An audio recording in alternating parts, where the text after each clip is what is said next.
Hello, hello. I hope everybody's Memorial Day weekend is going well. Mine is hot as everything under the sun, literally being in the Sunshine State. Hello, Southern Girl True Crime. Thank you for coming in, love. Go ahead and grab your link. I don't think I have you in the Nightbot yet. I need to do that though. I might have you in there, but I'm just going to grab your link like this. So, what are you guys doing this beautiful weekend? Because I've just been kind of chilling out. Like, we got the poll up, and I'll be totally honest with you. I've been so just out of it today. I didn't even get in the poll today. Like, he went out. Hello, Steven's Adventures. Welcome in. He went out and got in the poll, and I could not bring myself to get in the poll. I just kind of sat out there and chilled and enjoyed the dogs playing in the yard, and then came in and just been kind of sucking up the AC. Welcome in, sis. Thank you guys for being here. Dodging storms. Well, that's not good. Southern Gal True Crime. She does some amazing work over there, missing, murdered, cold cases, all the good stuff that we need to get that coverage out here for. So, guys, as normal as usual, it is a shitstorm in the true crime community, and that's ever so sadly what we see so often. And it's not just the non-investigators and the drama YouTube channels that caused this misinformation. Last night after the live that I so abruptly hit the wrong button and ended because my swamp signal had kicked in when I had the girls on panel. Yeah, no problem, honey. Thank you for being here. Thank you for everything you do. And all of a sudden, I see a live, and I'm like, why in the world is this man even? He must be down on money. He must be down on money. It must be getting rough living in Hawaii, i.e., go back to retirement, bub. So within the first, 10 minutes of this video that I found myself in a rabbit hole watching, which I'm sure my comments on now, so I'm going to share it with you guys this way. I actually screenshotted it because I would not pull his channel up and give him the clout if he was the only channel on the YouTube streets. So let's see, I do post a lot. It is Monday, and actually, I'm going to share my Twitter with you guys. I do post a lot because it is Monday, and of course we have the hashtag Missing Poster Monday. So that kind of falls along what doesn't harm cases. So what doesn't harm cases? Let's see, putting up billboards, handing out flyers, bringing awareness to a missing persons case is a good way to help a case. A good way to hurt a case is not get any kind of knowledge, don't do any kind of background, go live on a case and not know your ass from a hole in the ground when it comes to the case. See, here's another billboard.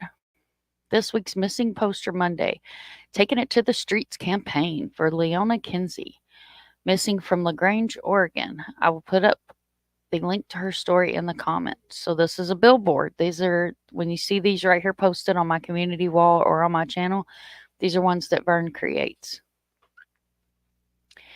Here we go. So it says, Sebastian Rogers, what clues the interview with his mom and stepdad? And I'm not sure what the rest of it said, via YouTube. And I said, this moron has no business near a case. He needs to go back to retirement. So I'm going to share my comment with you guys because I haven't even went back to check to see if it's still on there. I said he is missing from Hendersonville, not Hinder, Tennessee. First of all, you cover a case, know the name of the city. Summer Wells does not compare, and you're spreading misinformation. The trash was not the family's. It was the construction site. The trash in Kentucky is where the construction site trash goes. The local trash goes to Gallatin. This was not the first interview. Duchess with Decisions, which I just put Duchess, did the first interview. More misinformation within minutes of starting this live.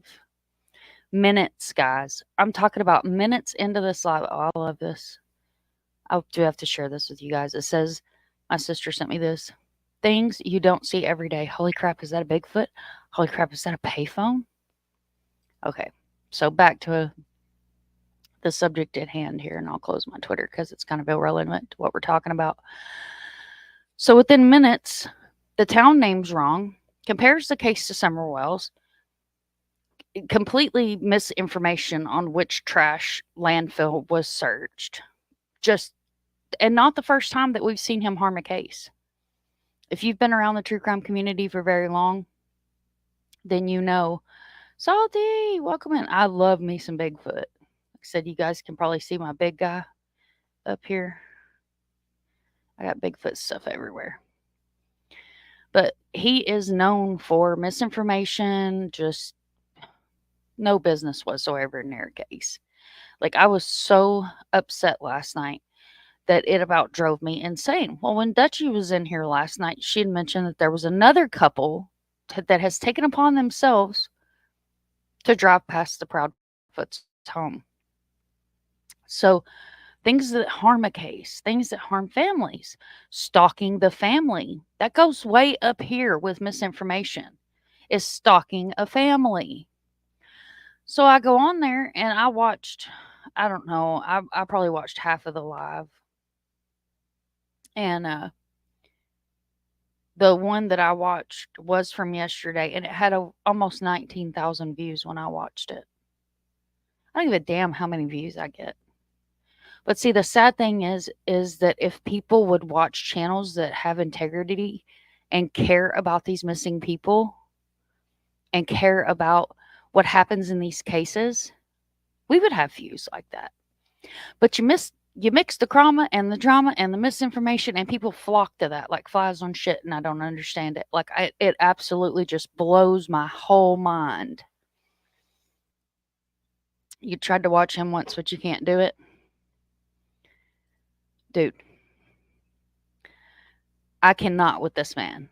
Not only was he up there spewing misinformation within minutes, I'm talking minutes of this live, his guest needs to go into retirement because he was about as freaking useless as tits on a boar hog. I mean, just flat out useless as tits on a boar hog. I don't know of any other way to put it. Like, I will be so happy to see Sebastian be brought home. because what Katie and Chris are being put through is freaking ridiculous. It's ridiculous. It's absolutely ridiculous. Chris and Katie go up on panels where they feel like they're not being attacked. Then you have grifters and tragedy pimps, and these are self proclaimed tragedy pimps, by the way, that got their panties all in a wad because they didn't get the interview, because they didn't have that family on panel. Get a damn job, get a hobby, get away from missing people. And then you see the tragedy pimps, they get their ass chapped. Oh, well, I'm just going to pull back from the case. I can't deal with the circus. Oh, you can't deal with the circus with the clowns that you brought in dressed up and painted their faces? Because this is your circus. You started, bub. My mama taught me when you start something, follow it through to the end. So, just saying, probably should follow it through to the end. If you're going to start all this fucking drama and you're going to start all this bullshit, maybe you should turn around what you're doing and spread some positivity and light and write a circus they created. Absolutely. Maybe take some of the donations that these asshats are making on their channels and put them towards t-shirts, billboards, flyers, anything but lining your own pocket. But when you have somebody that's openly come out and said, I'm a tragedy pimp and I got a pocket full of money, that person's not going to change. And they have no business near a missing case whatsoever. Call yourself making documentaries, flying drones over people's houses. You know, there's airspace laws. And, you know, we had a drone. Like, I literally bought a drone to use in missing cases. I wrecked it into a palm tree, and it's dead now. But Flies on the Coastlaw, welcome in. I'm honored to have you in here, honey. Thank you so much for coming in. But yeah, so I killed the drone. I'll be the first one to say that I am not good with drones. I was raised to ride four-wheelers and horses. Drones are not my thing. Wrecked it right into a tree and it's dead. And I haven't got around to getting another one. But if you're going to use a drone, please get some knowledge. Hi, Tony. Hi, JC. Thank you for coming in. On the laws and how to. I'm curious. Welcome in, honey. It's good to see you. Yeah, rest in peace, the drone. Because I was like, I was focused on the screen and I was like, oh man, you know, this is really cool. I think that's a palm tree, but I didn't like depth perception, I guess, of how close the palm tree was. And the next thing I know, you hear and it hits the freaking parking lot. And I was like, oh no. And I run over there and yeah, there was no saving it. Rest in peace for the drone.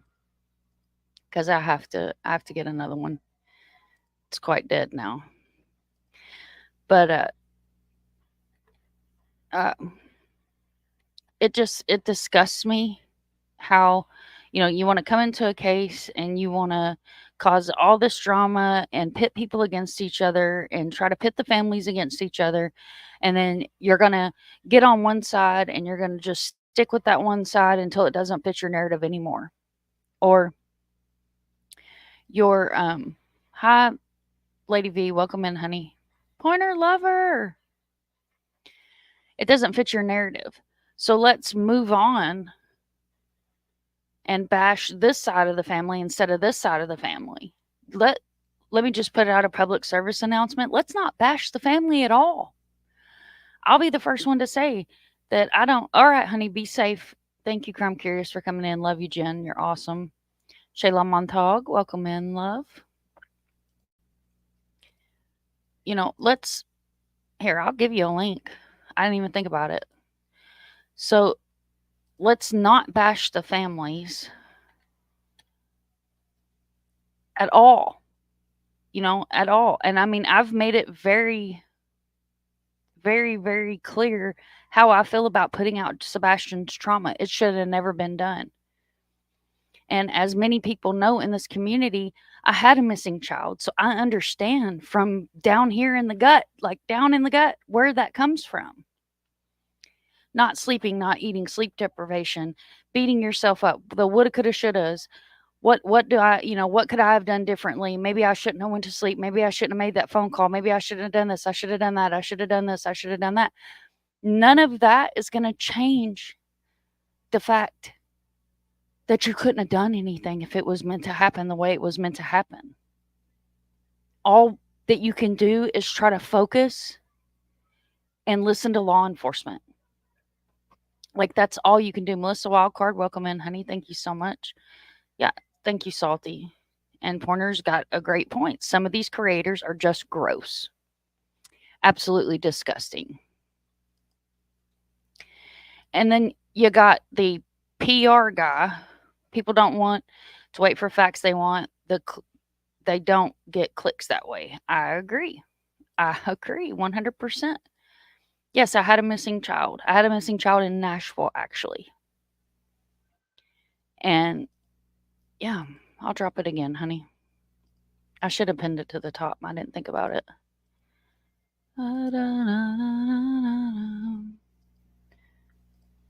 Let's see. Getting an error. I don't know. It should work. I can send it to you in Discord. But yes, I had a missing son in Nashville, Tennessee, and I was on the phone with detectives, with the local Nashville police. Like, it literally was like pulling teeth getting help. Literally like pulling teeth getting help from the police department. But that's a whole different story. I'm in the backstage. Oh, I'm sorry. I got you. You're good. You're good. So it's clicks and views. What brings clicks and views and misinformation that absolutely just boils my whole ass? I mean, what grinds my gears and boils my ass is the misinformation, the attacking the families, the way these grown ass people act. And then you got the doxing going on. You've got people swatting each other's houses. You've got people going real life, CPS getting called on people. You're up here saying you're an advocate for a child, but yet you're calling CPS on another creator because you got your butt hurt.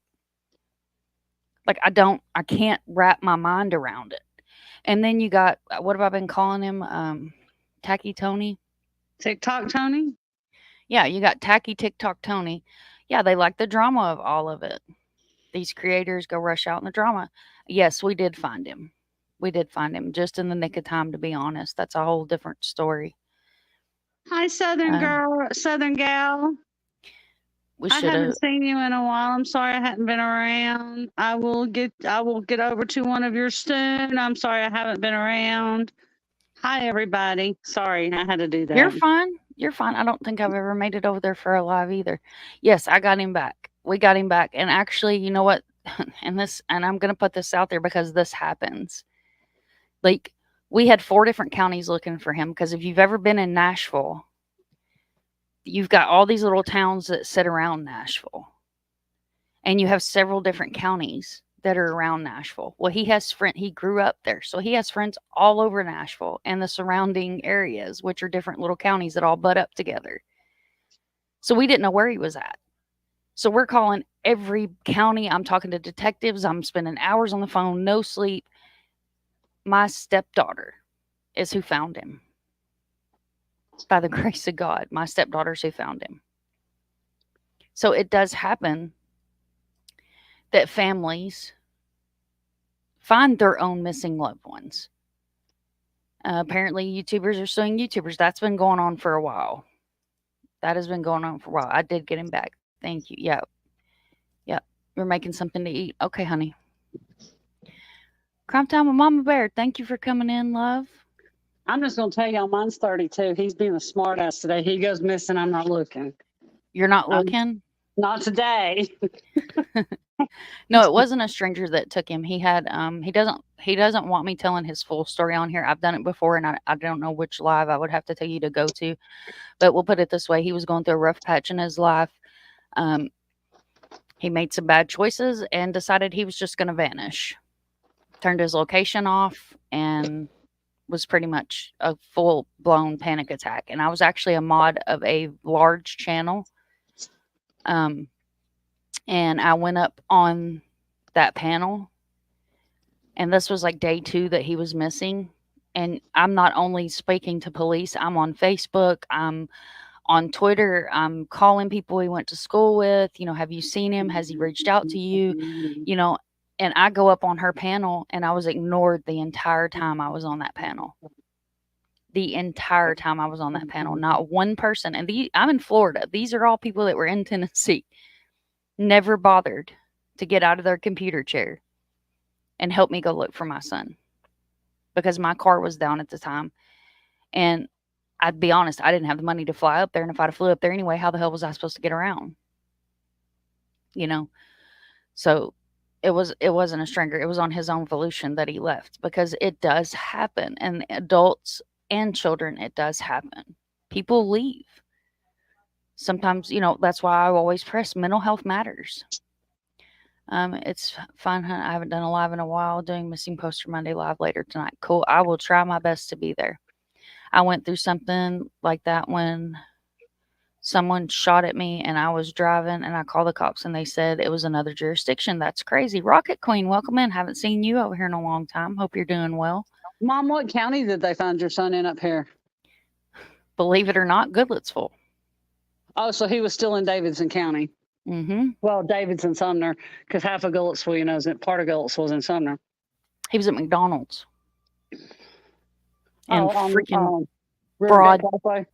Yeah. Freaking McDonald's, girl. Mm-hmm. That's that moment where you're like, okay, I love you.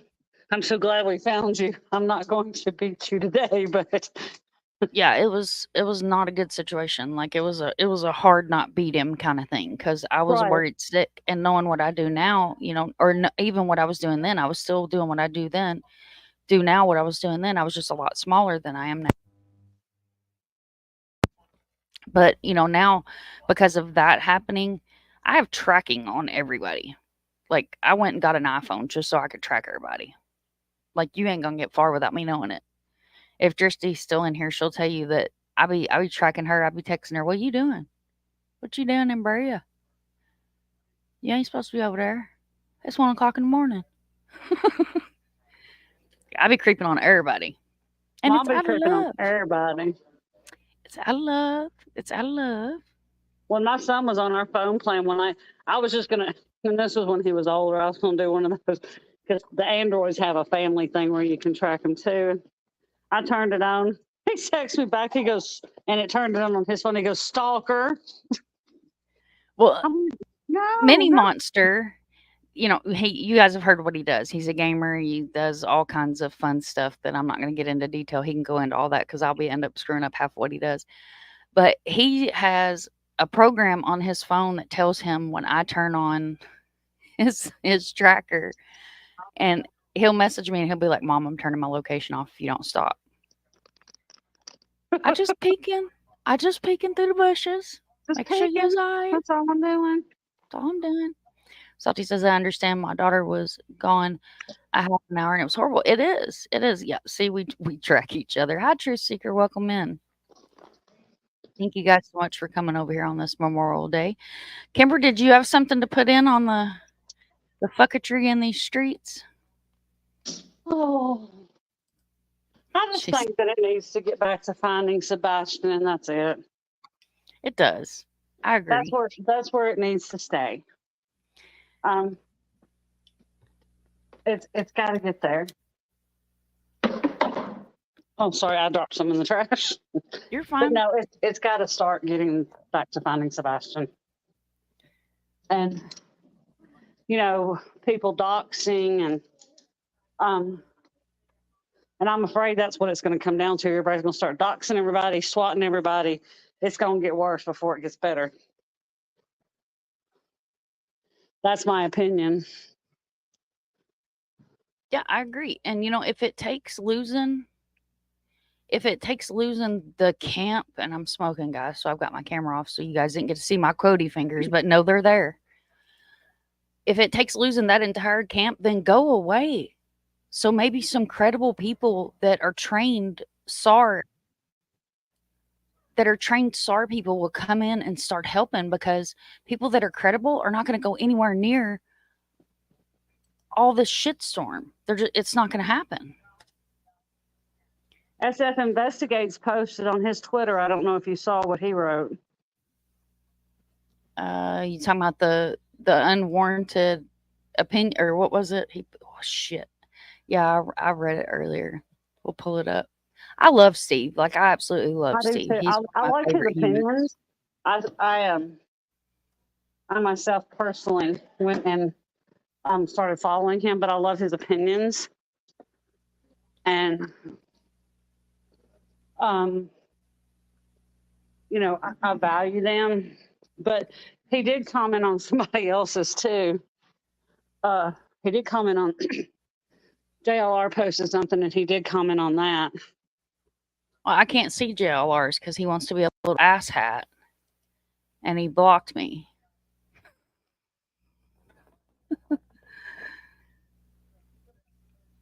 You talking about Sebastian's case or something different? The unsolicited plan? Kimber, can you hear me? Kimber. I pinned the link to the top, Truth Seeker, if you want to come up. I'm here. Can you hear me? Yeah, I can hear you now. Okay. Yes. The unsolicited plan. And he had mentioned something. I think that was one. And then this one? Let me see. Hold on. Let me look.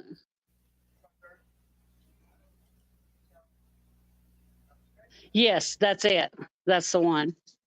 Okay, so this is FS Investigates. Steve Fisher, if you guys are not familiar with him, he's a licensed PI and he's a SAR trained, which is search and rescue. And he's a phenomenal person. It says, once again, here is a completely unsolicited plan that nobody asked me for. I love it. That's just Steve. The Sebastian Rogers case is completely off the rails due to Seth and Tony to refocus on finding Sebastian. We must ignore Seth and Tony and their current team. The media and online platforms should also disregard them. Chloe, who is a licensed and experienced, should lead the independent search team dedicated to solely finding Sebastian Rogers. She should build a team by solely... I screwed that up. She should build a team by selecting 8 to 10 credentialed, certified, background checked, and experienced search and rescue operators from around the country, including ground searchers, canine units, drone operators, and sonar operators. Then have a lawyer set up a transparent and audited GoFundMe to cover the searches. Travel and lodging costs estimated $30,000 to $40,000 for a 7-day search. Present the plan to the Sumner County Sheriff, including all team credentials, and attempt to get an official call out from the department. This would enable the SAR operators, which is search and rescue operators, and the canine units to work within the standards of operating procedures and travel in Hendersonville for a 7-day intensive search, maximizing the chances of finding Sebastian. If he is within the search zone, Chloe should lead the team, working completely independent of either side of the family, and she and the team should be accountable to law enforcement instead of a private citizens. Seth should donate the remaining GoFundMe money he raised, which he claimed was for the investigation and search, to the new independent GoFundMe in an effort to raise the balance be made in Sebastian's name. The new fund should be open book accounting, allowing anyone, donor or not, to view the expenses and payouts on a daily basis. It is time for professionals to take over. Since Seth and Tony have fired their only professionals, it is crucial to take power away from them and refocus on finding Sebastian Rogers. And then, of course, as Steve always does, there's the official TBI flyer, unaltered, for those of us that were here then. And then, of course, you got me commenting, thank you, Steve. Thank you for always being the voice of reason and a good human. I love Steve. I respect Steve Fisher. That is, and see, that's another thing the public should have. If they're going to donate to this fund, there should be some kind of accounting record for the public. Exactly. Instead of just everybody willy-nilly, donating and it going willy-nilly wherever. Yeah, because that transparency is important when you come to donations. It is very important when you get donations from the community or from private citizens, public citizens, however you want to look at us, that we are insured, especially when a case has took a tornado like this and just ripped the whole city apart, that we know where the money is going. So that way there's no questions on what is happening. I have donated to the billboards, just like I donated to the one for Ellen, because I know where those funds are going. And I appreciate you. And yes, I have too. But I have not donated to, I won't donate to, I don't know where these funds are going for this GoFundMe. No, I don't do GoFundMes.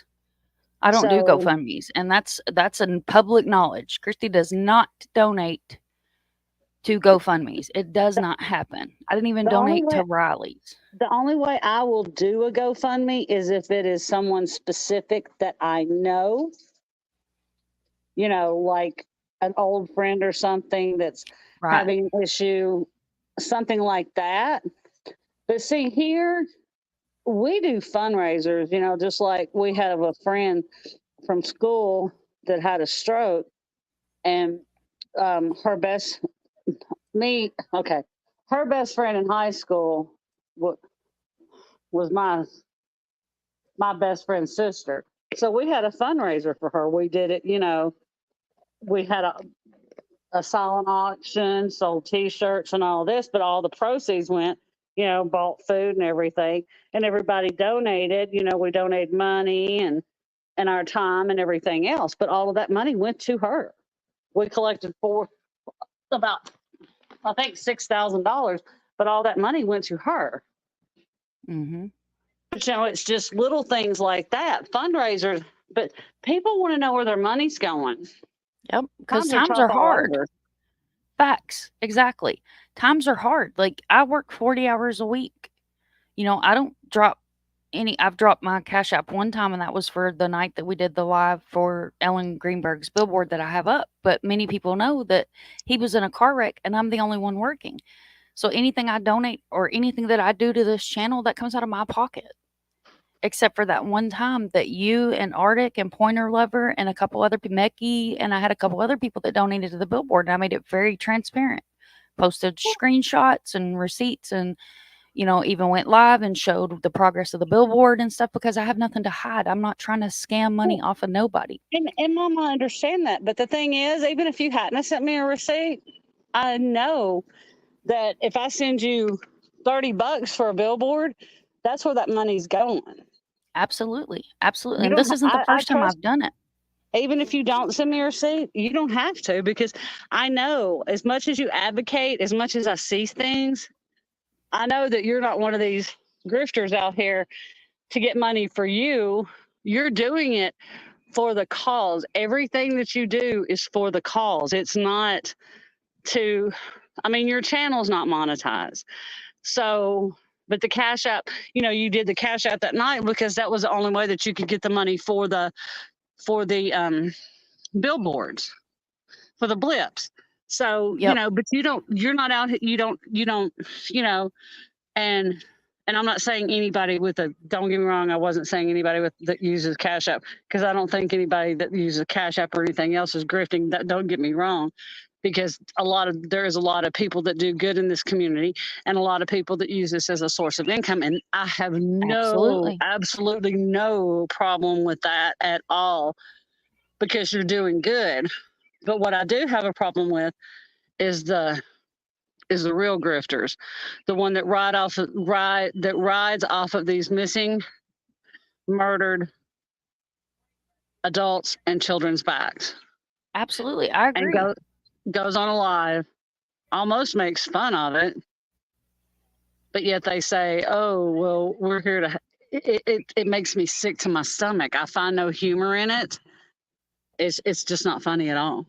It's not. It's not funny at all. It's absolutely not funny at all.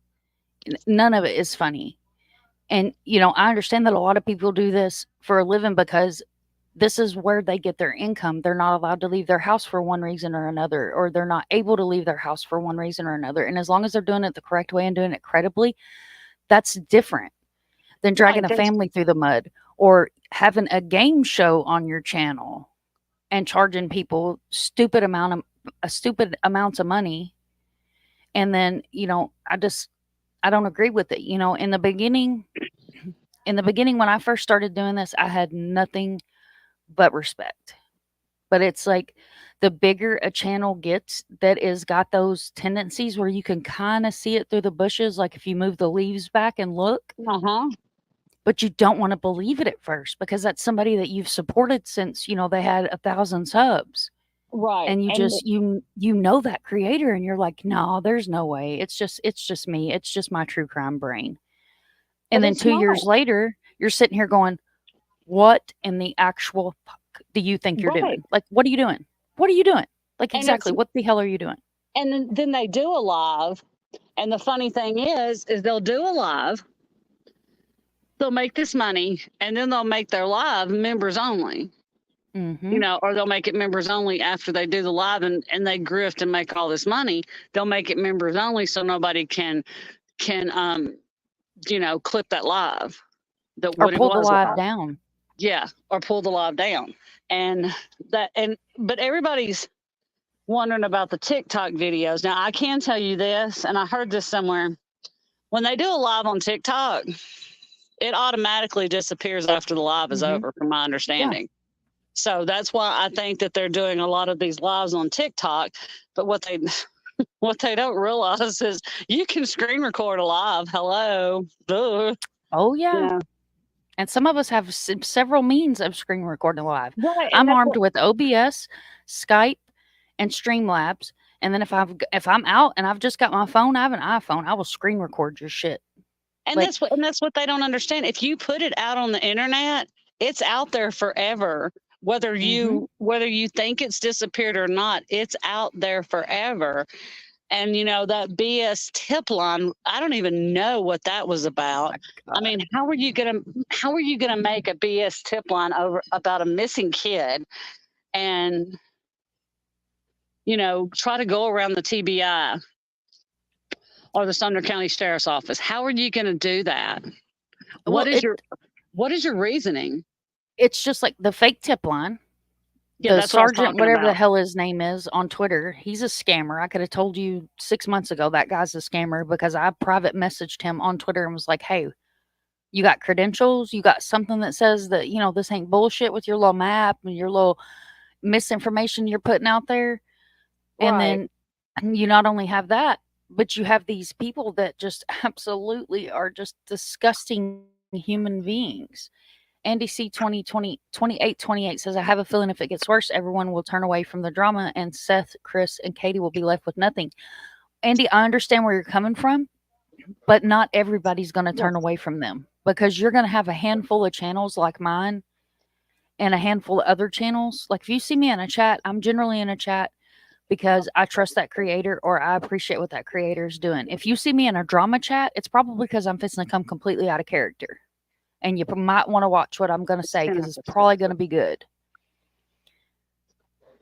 Let's see. Sebastian has made a lot of people money. And it's true and disgusting, Rocket Queen. I totally agree. I got a Twitter just so I could follow him. That's awesome, JC. I love him. But all the Dolly shit he has done. Absolutely. But there's been a lot of money made off of this Sebastian case.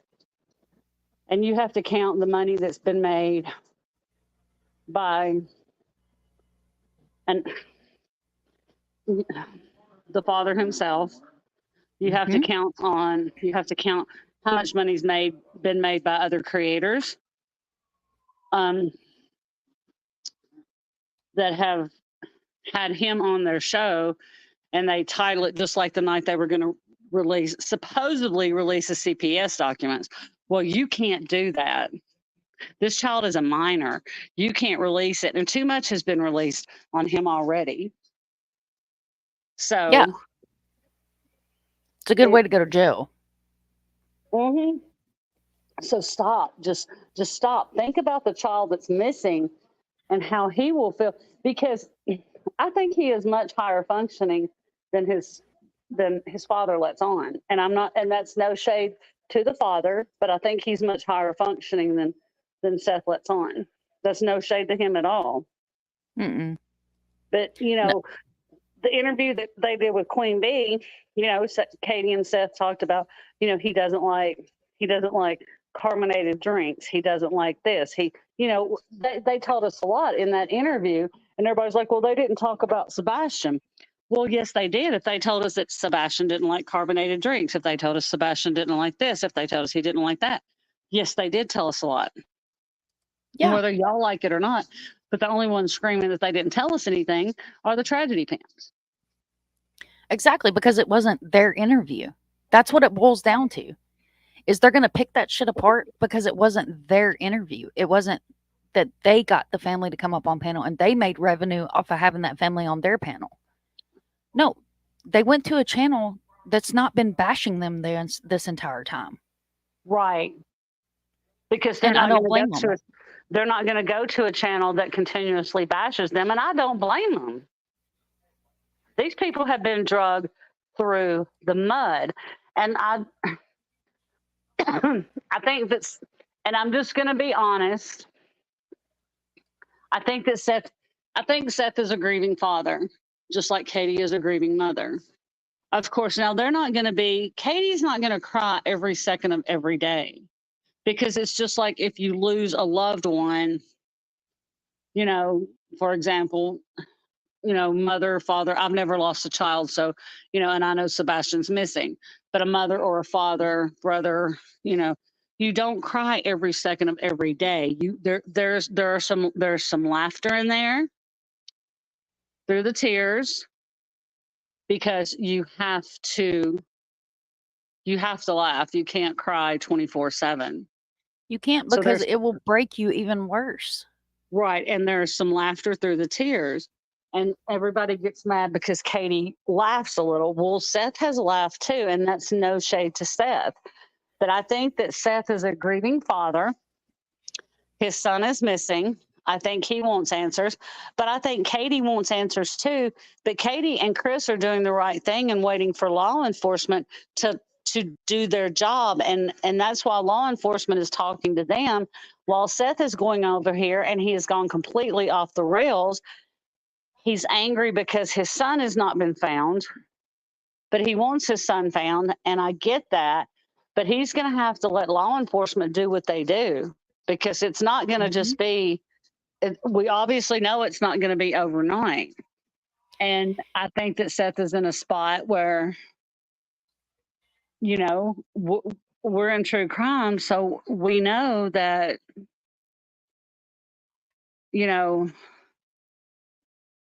there are nefarious things that could have happened. Nobody wants to discuss it. I don't like to think that way, but it could have happened.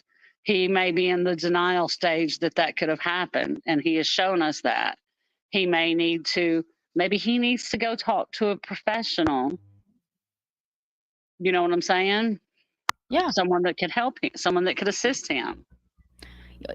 It's, if you build trust with law enforcement, and I'm just going to throw this out there, but if you go on a live panel and send text messages and read out what you're sending to law enforcement, there's a pretty good chance that they're not going to trust you anymore.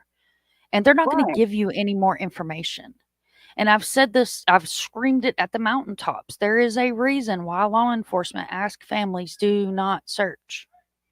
It is not because they don't want the help. It is because it is better for the family to not be there if something is found that they will never forget. That is not how you want to remember your loved one.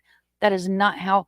And you run, and what you said, about you don't cry all the time, and you don't, because eventually you run out of tears. And I know that sounds crazy, but you physically will run out of tears because you're not eating, you're not drinking, you're not treating your body correctly. You're not hydrated. How are you gonna? What are you gonna pour sand out of your eyes? I was pulling it. Right, and I totally agree.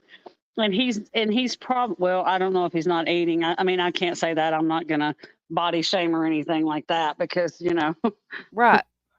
Because I like to eat. I like food. I'm just gonna tell you.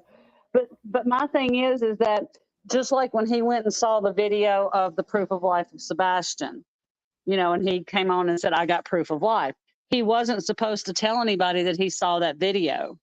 And that was when law enforcement kind of backed off talking to him because, he said, well, they're not talking to me because, I've told. And he even gave the reason why they weren't talking to him. Yeah, you can't put out information that law enforcement has given you. If it's not on a bulletin, especially, you want facts, TBI find is where you're going to find the facts. And the parents of a missing person or a missing child, whichever case that you go, the family of a missing child, if you're working with law enforcement, they're going to give you a guideline. These are the things that you don't talk about because they have to keep the integrity of the case. And if you go spewing information on lives, you don't, and you have to think that in this community, that live's not just going to get watched one time. You're going to have 15 other creators that are going to review that live. And a lot of us have different communities. So you're going to have somebody that wasn't in that first live that saw that channel review that live. And then now it's went from a lizard walking across the sidewalk to dragons in the refrigerator. And that's the way it happens. Back in the 80s, I think I did see dragons in the refrigerator, but that's for another story, another time. That's a whole different live. Let me tell you, I've seen some stuff myself. But that was back in the 80s. NDC 2828 says speaking of these search groups, English is hard. Did you see on WSMV the story about Uvalde that was looking into Sebastian's case in the beginning? Ended up they were closing their doors for good. No fundraising. So I follow Uvalde on Twitter because of the whole Uvalde school shooting that happened. I actually have footage that I'm pretty sure you can't find it on the internet. Like it got snatched down. You might be able to dig and find it, but I actually have footage from where I ran that live. And this is kind of a funny story. It's not funny that anything that happened that day, but I was live and like putting photos in my computer to upload because even on here, you can pull up other screens and you can screen share stuff. And I had found a helicopter that had footage and I had footage of the feds like standing there. And they literally started snatching pictures out of my computer and replacing them with this like error screen. And I'm screaming at my computer, get the hell out of my computer. And Tater comes over and he's like, Mom, it's Homeland Security. Stop screaming at your computer. They're going to do it anyway. So yeah, I did see that. And that's another point is you have credible search groups and credible organizations that come in on these cases. But as soon as the shit slinging starts, they're going to leave because they have to hold their credibility close to their hearts. Well, see, and I've heard the United Cajun Navy is not credible, but I've also heard that, and I know anytime you get involved with the 501c and there's fundraising involved and this and that, but I don't know. And I've heard people say good things about the United Cajun Navy. I know there's two different things. There's one, so I know there's two different ones.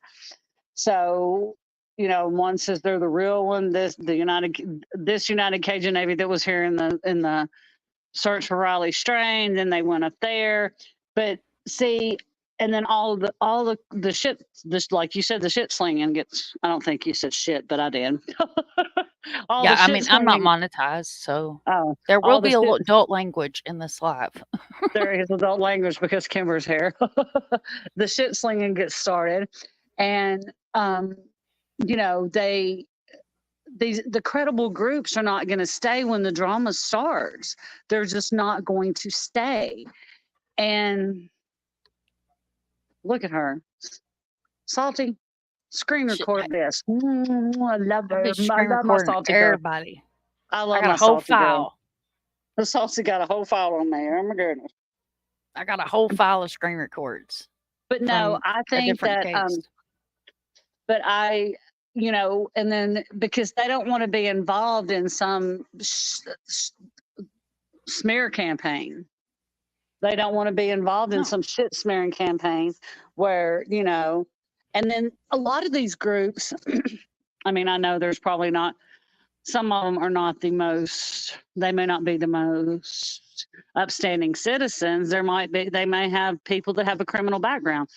But just like, okay, Brothers Underwater Recovery, that was a RSO on there. He had no business looking for a missing child. What is going on? Welcome, Jacqueline. And there was a reward that was being collected through a lawyer, but Seth went on to Rascal, I guess is what we're calling him in our world, right? His live and said, don't donate to that because I'm working on something and I need to talk to this man, or whatever. Where I'm paraphrasing whatever words that he used. But Crime Online, or not Crime Online, Crime Stoppers, y'all, will put up between they'll put up between $1,500 and $5,000 reward.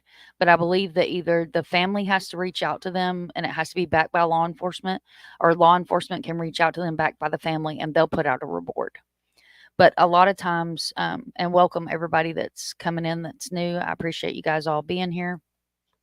But as far as I know, there's not an active reward right now.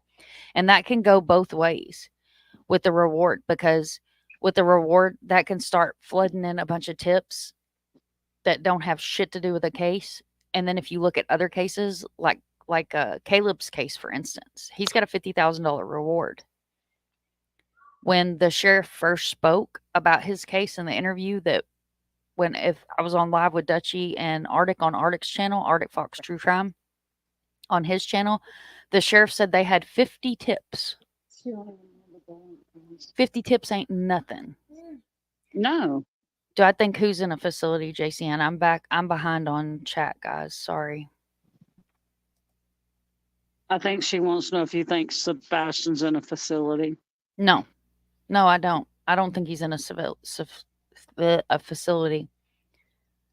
I don't think that he could have I don't think that they could have legally gotten him checked in anywhere without anybody knowing. He could not have been checked in legally without anybody knowing. Oh yeah, because I'm sure the TBI has combed through, every medical place that's anywhere near anybody, that's involved in this case. JC, speak. Hello. Law enforcement. Okay. I think Hi, JC. Hello. I think law enforcement could find out somehow if he was in a facility. I was going to say, considering considering the circumstances, I think they could. I would hope so. Right, and I agree with what you said here. Chris has said numerous times, Seth is a grieving father, and we've never seen Katie or Chris come out and just talk mad shit about Seth. We've heard Chris come out and talk about how they tried to help him and support him when he first got to Tennessee, or even after. Mm-hmm. They've done nothing but be supportive. And what have we heard from that side?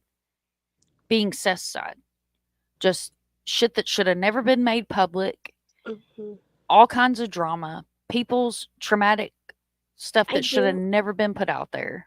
I do still have red flags about Chris, because I do feel like in his early interview, I mean, I have seen him more recently, and I've seen more of him, and so my opinion has kind of changed. He does, in the initial interviews, I was like, he's dodging questions, blah blah blah, but maybe that was for a reason. I'm sure they were. Go ahead, Mom. If law enforcement has said do not answer these questions, then you're going to say I can't answer that, or I've been advised not to answer that. Yeah. And in the beginning, within days of Duchess's interview, you had other channels that I wouldn't shout out if they were the only channel on this freaking platform that threw a whole fit. I mean, I'm talking about a whole stomping tantrum because they didn't get the interview, because nobody shared that family with them. And the bashing started right off the bat. The bashing started about the Mm-hmm. belt. That got Yeah. took and ran with, and Chris is just this abusive, horrible person that no, no, he's a dad. He's a dad of a boy. Yeah. And I don't give a damn who don't like me saying that. You can have Right. more than one dad. Growing up, what was that show that oh, there was a TV show, My Two Dads or something? You know Yeah. what I'm talking about. Y'all know what I'm talking Mm-hmm. about, don't you? Yeah. Yeah. I do. So you can have more than one parent. Like I had a dad and a stepdad. I didn't get along with my stepdad. My brother thought my stepdad hung the moon, but I'm older. So I had a lot more memories of being Yeah. with my dad. Where my younger brother, which I'm the oldest of 7, so my younger biological, not half, nothing like that, knew our stepdad better than he knew our dad, our Yeah. biological dad. So he calls him dad and calls my dad by his government name, which irritates the living shit out of me, but that's a whole different life. But it's that perception as a child. Who do you spend the most time with? Who are you with? And Mm-hmm. I'm not bashing weekend parents by any means, because No. we all have to live, we all have to survive. If you are in some kind of custody where you're only getting partial time, partial visits or something like that, kudos Mm-hmm. for you stepping up and being there for your kid. Mm-hmm. Right. But I will say this, everybody got mad at Chris in the first because Chris said, I can't say that because that's HIPAA.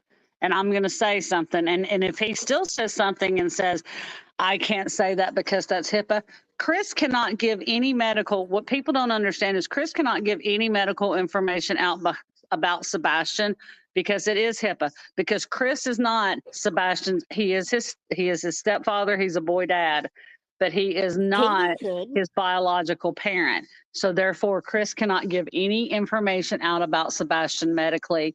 He can tell us Sebastian's likes and dislikes. He can tell us what Sebastian is like. But as far as medical, he cannot give any information out about Sebastian as far as medical wise. I don't think the medical information really matters. I don't think it will. Now, in some the long things. Run, Now, in the some long things. Run, does it really matter? Well, they were asking at first, what kind of medicine, but none of the medication, and they said this in the interview with Queen Bee the other day, and I've known it all along because they've said it more than once. None of the medication that Sebastian was on was life sustaining. It's not. And it's that's not. what I was saying last night was, I was like, well, if somebody has him, they are they giving him his medicine because his medicine? But then I was, completely stopped, and they said that none of the medication that he's on is a life altering, is life. He doesn't have to have it. To live. Yeah, he doesn't have to have it. So, but I'm gonna tell you, I'm a stepmom. My stepson is. I am too. He'll be 40. My husband and I got married when he was 5, and I will tell you this: step parenting is not easy. No, it's not. Raising your own kids is hard, but step parenting, it's on a whole different level because yeah. I have 2 boys that are mine. I've raised 5 stepdaughters, and one I'm still raising. Oh my Lord! You're taking someone else's, and I mean, I didn't raise him. He still has a mother, but but at first when he was younger, we had our conflicts. I'm not going to tell you we didn't. Because he would come down here and I'm like, dude, you're going to respect me in my home. You're going to respect me. But now that he's older, as he got older, our relationship has blossomed and we have a wonderful relationship. That's just like on Mother's Day. He sent me a text. He's like, Happy Mother's Day. I love you, and he'll call me and he'll tell me he loves me before we get off the phone. But being a step parent, not easy. Well, it's not because easy. you walk into a situation, as being a step parent, and you're going to get, questioned and, challenged every which way. I was 23. I was 23 and I was like, wow. Like my stepdaughter, her mom is non-existent. Like she's around, she's alive. So I don't mean like she's not with us, but she's non-existent. And I've been in this child's life for almost 6 years now. I've seen her mom 4 times. 4 times. Oh my gosh. And she Wow. craves her mother. She craves her mother. Mm-hmm. But if I were to go get her right now and bring her down here and look at her and say, "Who's your mother figure?" She would say, "I have a mom, but you're my mother." Right. Because I'm the person that's here for her. Mm-hmm. I'm the person that she knows that she can come to and talk to me about anything. Yeah. I'll put a good for instance out there. So about 6 months ago, she went to spend the night with some friends of hers, and she's young. She's a teenager. She just turned a teenager. So girls are mean. I'm Oh sorry, yeah. girls are mean. If you've never raised girls, just know we're mean as hell when we're young. We are mean. Mm-hmm. And she called me Middle from a school was bathroom. awful. It's like 2 o'clock in the morning. My phone rings. I instantly am awake. You know what I mean? My phone's ringing. It's one of Mm-hmm. my kids at 2 o'clock in the morning. So I sit up and I answer my phone. I'm like, hello. And she's crying and instantly like kicked in. You You're know, like, oh God. bulldog mom done kicked Mm-hmm. in. What is wrong? What is going on? I'm in a bathroom. They're being really mean to me and come get me. Oh, girl, do you know I'm waking him up and like, come on, let's go. Let's go. The baby needs us now. Move. Let's go. Rock and roll. He's asleep. And I'm like, get up. Let's go. And we went and got her. It's the little things like that. T2014 said, do you think that it's guilt is a factor on Self's part about how much time he did actually spend with that beautiful boy? It's very possible. I don't want to put thoughts or words into Seth's mouth, but that's very possible if he felt like he wasn't there as much as he should have been. The police told me not to search for my son was missing. Much love, Rocket Queen. Much love. Marion and Tate, welcome in, honey. and stop She the said, grift. It might not be for the step parents. The HIPAA laws may only apply to medical professionals, not parents or step parents. But Chris may not have also not felt comfortable, so he just said HIPAA. Um, Right. so, but I wouldn't want my kids' personal information, what kind of No. medication and all of that put out Blasted on the on internet. I YouTube. think enough's been put No. out about Sebastian. So I that's would what have I was probably going to said say. HIPAA too. I'd have probably went to HIPAA too just so they'd leave me alone. Or Yep, that's I think if I'd have because put if that out what he put out, I would have straight used something. And if HIPAA was the first thing that come to my mind, oh, due to HIPAA, I can't talk about it. because Mm-mm. if he says none of your business, then they're going to go, oh, he said none of their business, so they must have he won't tell us, so they've said this and that they gave him something, which is the next theory that they go to, which is crazy. Because if he, from my understanding, he was taking melatonin to sleep, Mm-hmm. and the melatonin, from my understanding, is the well, I don't stop the grift. I don't know if necessarily he was wrong or he may have just put it out so people would leave him alone, and because he didn't feel like it was anybody's business what medication Sebastian was on. He just wanted people to stop asking questions about the medication. But if he Mm-hmm. was on melatonin and somebody said, Seth made that statement in the Nancy Grace interview, somebody asked him after the interview or before or something if he thought that what she did with and he said he thought Katie may have overdosed him on his sleep meds. If he was taking, um, melatonin, from my understanding, it's very hard to overdose on melatonin. Yeah, I've sit and ate a half a Extremely. jar of gummies trying to go to sleep. They don't do nothing for me. Yeah. 2.5 Men, that's what it was. Thank you, sis. 2.5 Men. Oh, Mr. yeah. Beer, welcome back. Thank you for being here.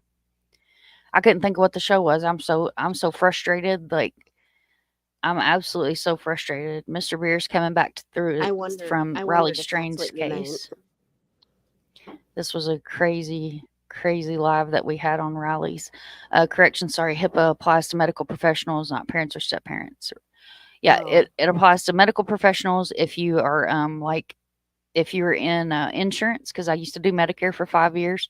So if you're like handling insurance, then even like what I did at work, if I had went home and talked about what I did at work, that would be a HIPAA violation. Yeah. Or if I left paperwork out openly on my desk and somebody came by and read it and shared that information publicly, that would be a HIPAA violation. And it's a $25,000 fine. Yeah. Minimum $25,000 fine for your first HIPAA violation. And it can eventually go into jail time. Yeah. I work in the medical field too, so yeah. I Box off says, I've raised 3 kids, still have one here and one of my own. Right. I mean, blood doesn't make a parent. And I think that's where a lot of people get it's here we go. So it also applies to businesses who have access to a person's private info, like disabled residents and apartment complex. Exactly.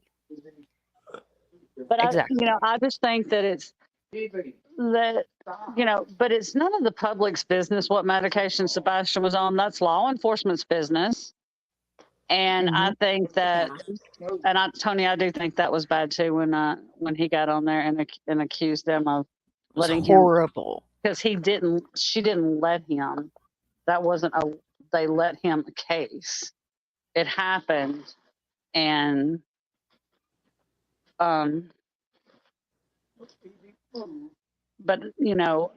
he didn't. It wasn't like he let them. Right. And that was so horrible. When she said that he let them, they let him. Well, I don't think they said, okay, we're just going to leave out of this room and let it happen. Right. And then the creator, and again, I'm going to show the same respect to that creator that he showed over here. And it's not just because I'm pissed off about Sebastian's case. When Mini Monster was live in Nashville, he literally opened his phone, pulled his phone up, and was like, there's a channel live in Nashville, which, your subs were still able to apparently pause the live and see my name at the bottom of the live. So thank you for sending me people that night. I appreciate it. But I'm still going to give you the same respect by not saying your name.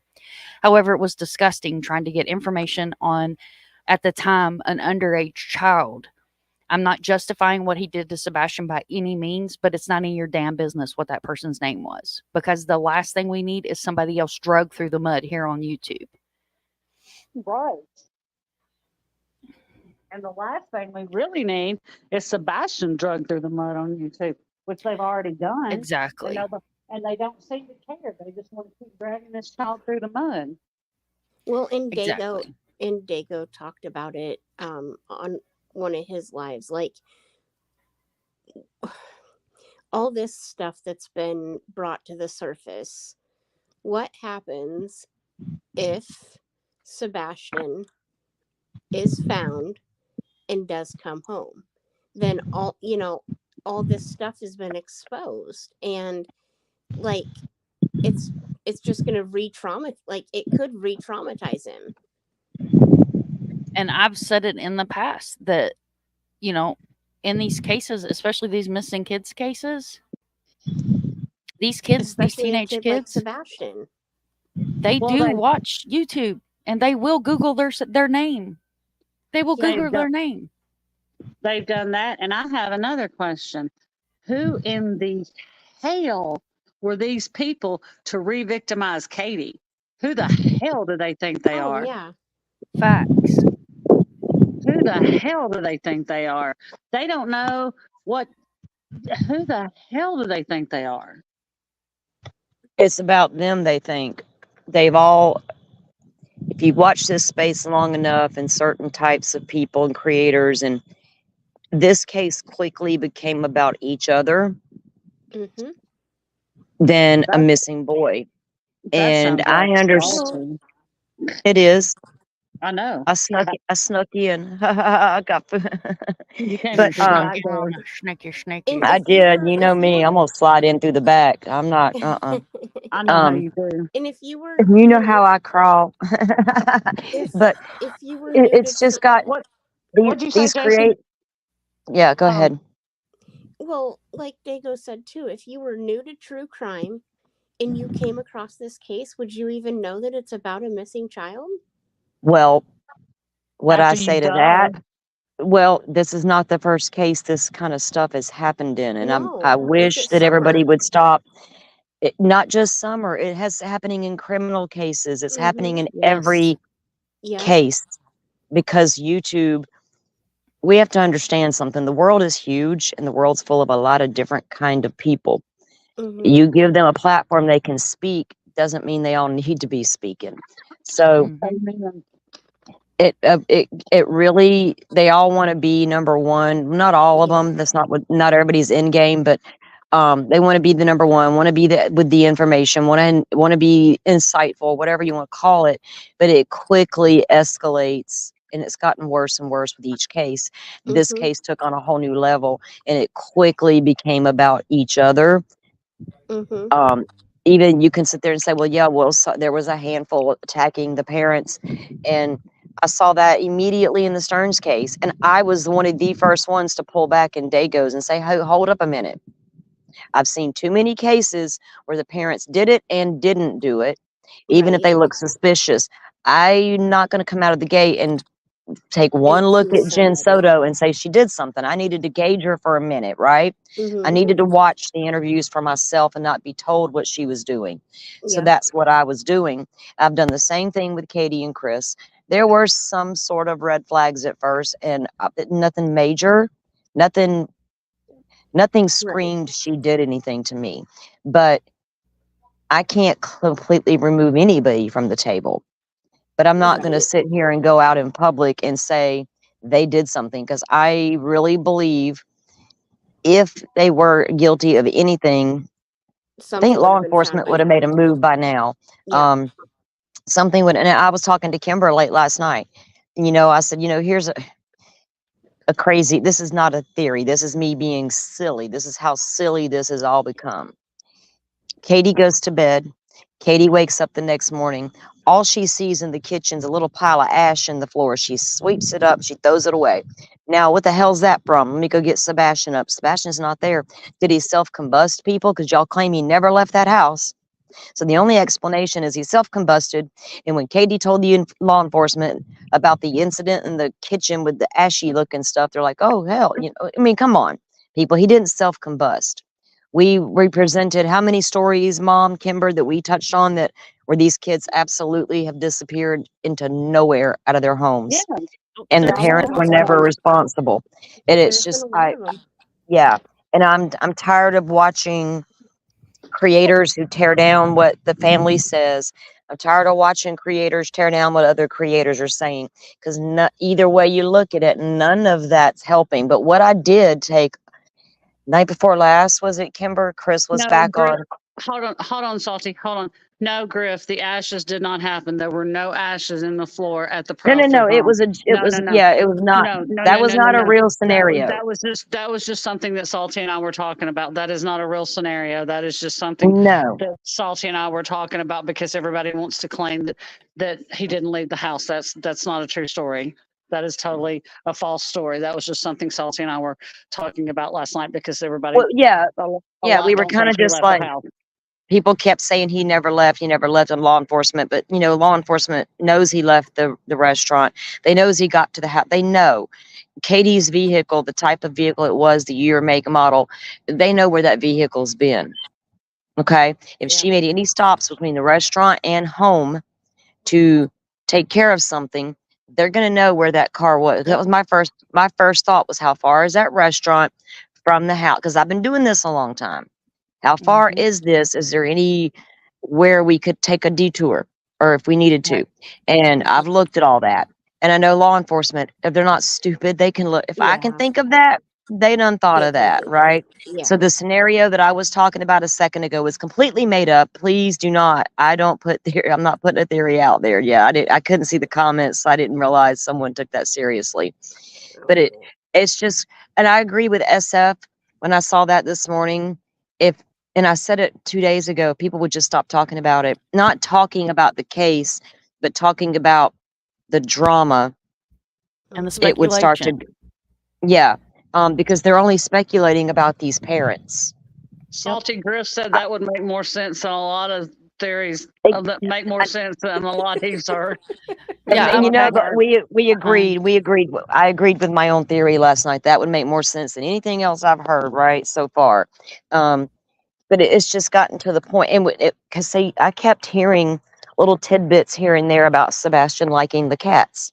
And I kept saying, did he hear a cat out the window? Did something provoke him to run out the door quickly, Yes. to go barefooted and not take your devices or whatever, because you're going to come right back, right? But something happened once you got out there. Well, Truth actually asked Chris about that on the last live Chris was on, because Chris made the comment that somebody asked him, how would we calm Sebastian down if we did find him and he needed to be calmed down till we got the authorities there or whatever? What could we do? And Chris said, give him a cat. He said, if you have a cat, give that boy a cat. He's going to be calm. He's going to be lost in that cat. Then Truth said, so do you think that maybe a cat could come up near the house and Sebastian went out after it? He said, yeah, it's a possibility. He said, because the cat right behind us, his name is Socks, and that's Sebastian's buddy. He comes around all the time. And he Katie even and asked Chris, if the cat's still around. And yes, the cat's still around. yes, the cat's still around. And I know they said that it was so dark that he wouldn't have seen the cat outside the window, but cats meow. And they meow quite loudly. You can hear it. Yeah, I got mine to do it. I was telling Kimber mine that I had my kid wanted a cat, so I let him keep a cat. Well, even the one that's fixed, these cats don't want to stay in the house. They don't want to stay. They got to roam around at night. And the ones that are out here like to go catch the field mice or whatever they do at night. I don't know. But he'll be outside my window during the night and I can hear him meowing. If I keep him in the house with me, 3 a.m., that little butt's waking me up, doing some crazy cat screams, wanting me to let him outside. So I just often wondered, did he hear a cat out there and run after it? And they even asked Chris, what do you think the cat would run back toward the retention pond? And he's like, well, why not? I mean, come on, do y'all know how far cats will move around in their little territory, It's a possible theory. It's not something that we know happened, but it could be a reason for him to run out of the house quickly. And a crime of opportunity. Right. Once he got out there, he could have happened. And, you never know who's lurking around the neighborhood. They watch for opportunity. BTK did it. BTK was a master at finding you an opportunity. And if he honed in on you and liked you enough, he's going to watch you a little bit first. But that's all it takes is one look, and why can't we sit around and discuss possible theories outside of these parents? Exactly. Nobody. Because if he did leave out that window on his own, we don't know who was in that neighborhood. We don't know who was lurking around that neighborhood. We don't know who watched to see how many kids got on the bus, how many bus stops were there, how many children in that neighborhood went to school, which one would be, and I don't mean this by any disrespect, but which one would be the easiest to pick up or pick off? And Mr. Bear asked, Mom, sorry if you've already covered this, what are your thoughts about the Sebastian sighting? If you're talking about the sighting at the national park, my first opinion is that picture should have never been put on Facebook. Nope. My second opinion? It should not have, because there should not.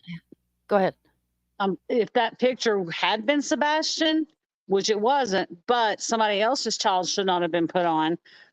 They're minors all over the internet. But the second thing is, if that had been Sebastian, whoever would have had him can just run, because if somebody has him, they're watching social media, so they know everything that's said, and they can be moving in. And what if that was him? And I'm going to put out this scenario. What if that was him and some psychopath had him and they saw that all over social media and did something to him? Where would the person be? Would that person apologize to the parents that they put that out for attention? Because that's all that was attention. My friend sent this to me and da-da-da-da-da-da. And now not only do we have 3 parents of a missing child that are upset and going through trauma, but you have a woman that her son's been put on the internet and spread all over the place, and she's out here begging, please take my child's picture down, when I don't know if you think real hard about how the internet works, just like how we were talking about lives don't disappear, videos don't disappear, because if it's out there, it's out there. And it spreads like wildfire. That's how it happens. Yeah. And that was on every Facebook, every YouTube creator had it. Everybody was showing it. Everybody was showing it, comparing it. And exactly, Tony. And another thing that disturbs me is all of this has been going on. They've gone, they've gone on the outside of Katie's house, and some people have shown the outside of Katie and Chris's house, and from like the old Zillows or whatever. And they've showed which room is Face, which room is Katie and Chris's, which room is Sebastian's. Don't do that. What are you doing?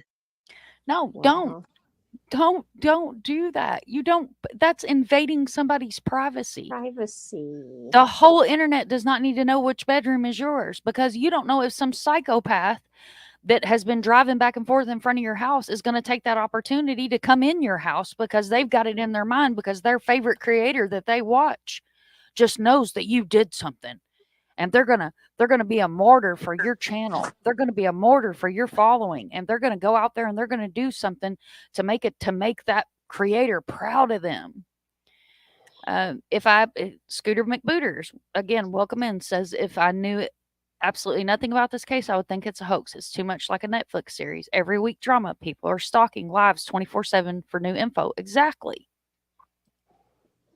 Yep. I was so angered with Seth speaking about private things with Sebastian. Exactly. It should have never been spoke about. Okay, here's the ashes. I'm behind in chat, guys. I'm sorry. He said that was Hey, yeah. Griff, that NCIS episode you're talking about, I watch NCIS all the time, so I've probably seen that episode you were talking about too. Welcome in, Karen. Salty and I had said about the cats quite a while back. We had thought, wonder if there was a cat outside that he followed. He said he just watched. She, I apologize to misgender you. Said, I just watched the NCIS episode last night where the Marine spontaneous get busted. So, yeah, I watch NCIS all the time, so I've probably seen that episode. I used to too. People don't realize how that people get so angry. It's like when people, back in the day, when people used to watch soap operas, I have seen like the bad people on the soap operas say that people that were really into the soap operas, I know a couple of them people got smacked out in public before because they were bad on the soap operas, and these people were so into the soap operas, like I guess they thought they were real life, so they walked up and smacked a couple of them. I'm like, what the hell? She mentioned the case of the little girl who was taken by the FedEx driver. Yeah, right. Was Athena Strand, wasn't that her name? Strand, yeah. I have so many cases in my head, guys. I don't mean any disrespect if I slip up on a name. Wow, thank you, Mom and panel. So true. I appreciate you guys taking the high road. And Mr. Bear, I know you haven't been around here long, but we stay on the high road. We stay on the high road. We don't go down here and waller in the pits, because that's just I'm old and I got fingernails and I don't like getting them dirty. So I'm all about the clean high road. Amen. Too old for that. I've been on the low road on both sides, and I'm trying to stay on the high road on both sides now. I mean, like I said, don't get me wrong. I realize that Seth has made some bad decisions, and if that's throwing shade, then that is throwing shade, because I do not like his decisions, but they are, at the end of the day, it's his child. They are his decisions. It's one thing to be to be curious about what's happening in a case. It's one thing to look at the players involved when it first happens, but it's not okay to do what we've seen being done. You can have a logical, sensible conversation about a situation without creating bullshit to throw in with it. And I could sit here and say, well, Katie this and Katie that, but that's not what I'm doing.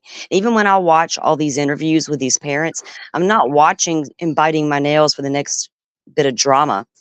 I'm watching what they say for investigation purposes. Yeah. Even with Chris, I appreciate them coming out and speaking. He is super careful. They asked him again the other night, was there anything you can share? And no, he like he said, I'm not going to ruin my relationship with law enforcement, even if it protects Katie by me telling you things. Yep, right? exactly. And I got respect for that, which tells me law enforcement knows something we absolutely do not know about this case. And I think that says a lot about Chris.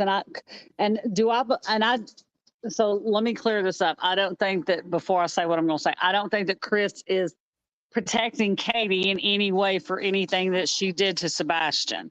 But but what Chris is doing when he says that he's not going to ruin their relationship with law enforcement, he's not going to say anything that's going to not have law enforcement talking to them, because he wants Sebastian found that much. Yeah. So he's not going to create any drama with law enforcement so that they don't talk to him and Katie. And Chris and Katie are doing the best thing that they can, which is abiding by law enforcement. And if they come out and speak, just like the other day when they come out and spoke on, they speak on Queen Bee. They talk about Sebastian's likes and dislikes. Well, then everybody goes, well, some creators, not everybody, but some creators, well, they're not talking about Sebastian. Well, if they say he doesn't like fizzy drinks, if he likes a specific apple juice, if he likes this, well, who are they talking about then? They're not talking about themselves. They're talking about Sebastian. So which is more than we got out of his father. I'll be honest. Tell us about your son, Seth. He's unique. He's unique. Can you elaborate? He plays games. He plays games. Yeah. He likes Legos, but that's basically all I've learned, And I realize that sometimes a mother will be a lot more descriptive than a father will. Absolutely. It's just how it is. Moms. Well, Chris was what?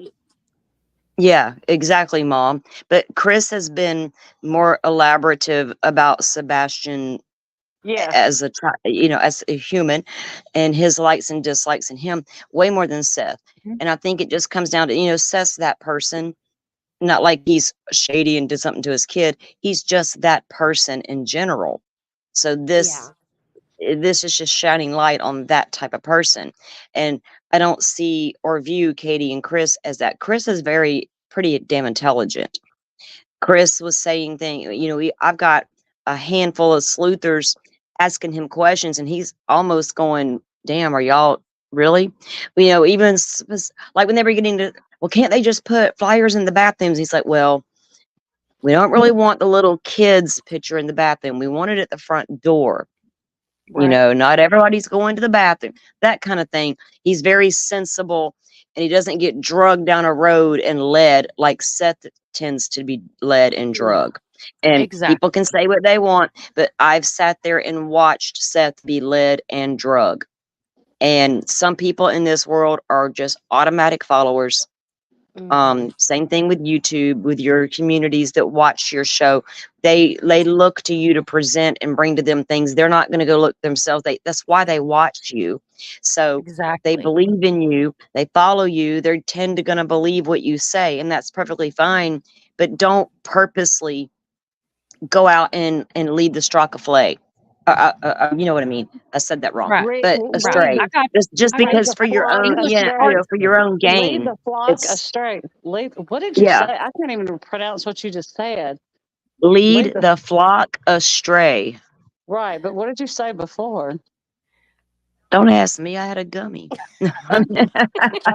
It's like with I've been working. I'm sick, and I'm just gonna keep working. I'm sorry you're not feeling good, Prime Paula. Thank you for coming. Yeah. Hey, Paula. Hi, Paula. I just feel like Seth gets led with social media sometimes. Even like when he wanted to ask Chris on a damn live stream about his mom, Chris's mom having Sebastian. That was a straight up rumor and speculation that came from YouTube. I'll tell you that wasn't Seth's idea. That was somebody else's idea who told it to Seth. Chris handled that question with grace, because I would not have handled that question that well. He did, and he even said again the other night, he went in a little more detail and he said, about their house being searched so many times. And he said his mom's place was searched. His sister's place was searched. They checked Seth's place was searched. They've done, and Seth's aware of all of that. Okay, so Miss Harmony, She says, I just posted Seth's new YouTube, and he has posted such an adorable young Sebastian playing tag on the playground. So Seth has started a YouTube channel. Oh, wow. And hello, Miss Harmony. And she's saying hello to chat. It's becoming more difficult to find creators to watch. I've left more channels during this case than any other on YouTube. I tell you, Scooter Rooters, during Summer Wells' case, I left so many channels. My poor little suggested live thing was about empty. I had like animals and whales and eagles and stuff coming up in my chat where I unsubscribed to so many channels. I had to do the same thing during the Idaho 4 case. It got so bad, and I just unsubscribed from a bunch of people in one day, because it gets Did you bad guys out know here. the behavior panel did Yeah. Chris and Katie? I missed it. The main thing is if they okay, here's the thing. If they have if someone has Sebastian and they keep Sebastian's name out there and they keep saying Sebastian's name, Sebastian in every interview that they do. And then like if they post, like if Seth has a YouTube and he can keep it just posting videos of Sebastian when he was younger, or posting videos of Sebastian doing things, having fun, doing this. If someone has Sebastian it's on the table, that's not a nice person, it humanizes Sebastian. Absolutely. And the main thing is if it's somebody that's not a nice person, you have to humanize Sebastian. Mm-hmm. Exactly. That's where I said, back in the day, you used to see parents come up with, the law enforcement and do these press conferences, and the mom would get up there, or the dad would get up there, and they would tell you about this person, and they would look straight into the cameras and say, if you have my child, please bring them home. Right, because you have to humanize them. Because if it's somebody that has nefarious intentions, they don't see this child or the person, the adult, regardless, they don't see them as human. Exactly. So you have to humanize them to the person that has them. And hope you can get through. Right. And let's be honest, even if somebody has him, they themselves could be sitting here watching all of this. Mm-hmm. Right. And that's why I think it needs to be kept about Sebastian, about finding Sebastian. I totally agree with what SF Investigate said about Chloe. Yeah. Chloe, because I think I think Chloe got caught up. I'm not gonna lie. I think she got caught up. Yeah. But see, that seems to be what happens when they go over there. They get caught up. Mm-hmm. When they go over to that camp or whatever they call it. I don't know what they call it, but that seems to be what happens. I don't know. What do y'all think, Salty, JC? I honestly believe that in the beginning, the investigators, Chloe and Heather, fully believed there was a possibility Katie was in on this, that she did something. And that's just, a natural given. And I think once they got there and then they did their little thing on that web sleuth that night, I think that was done on purpose to try to smoke somebody out. They're investigators. It is what it is. But I think when they started to see the things that Seth was saying and accusing of happening, that's not what they were seeing once they began to investigate. And it didn't lead to Katie. So why would you continue to go down that road when you, as a professional investigator, know that's not the road you should be down? And they turned and they wanted to go a different avenue. And I don't think he agreed with that. I don't know why. I mean, I don't, they may not have even a discussion about it. I can't tell you because I'm not there. But I feel like Heather and Chloe did pursue that avenue and saw it went nowhere. And now what do you know what I'm saying? I think that's what happened. Yeah. I could be totally wrong. I don't know. From what I've read, I do believe that Chloe has some kind of genuine interest in finding Sebastian. I'm really I'm not fully sure about Heather because I have seen her on a couple of TikTok phony Tony's TikToks. So that kind of. Well, I had never heard of Heather before this case, but I knew of Chloe before this case. So what with Heather, it makes me doubt her credibility if she's gonna, you know what I'm saying? Yeah. Well, If I don't she's really gonna- give. I mean, I'm just saying I think that's what happened with the investigators. I don't know anything about Heather or her background. I didn't deep dive into her. I don't care about her personal life. I don't know much about her work. I saw what little bit she did here, and I didn't agree with their tactics because it hurt Katie. But Right. I do believe that. I mean, because honestly, these two private eyes can't be better than TBA. Okay, so if they got there and they thought, because I even questioned some people on Twitter. I did feel like they drilled Chris and Katie. They did. Nonchalantly. Yeah, that's what the whole thing was about. But I don't think they saw the path that they thought they were going to see once they got there. Yeah. I mean, if they do still think it's Katie, they've went down completely behind the scenes with that because of Steph. Yep.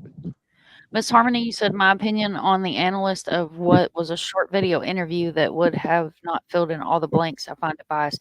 Are you talking about Chris M's video? Because, you know, again, if you're an investigator, and especially if you're accredited, you know, retired investigator, you should be able to do what I did and find the full 4-part video, because that little short clip that's put out on YouTube is not that entire video.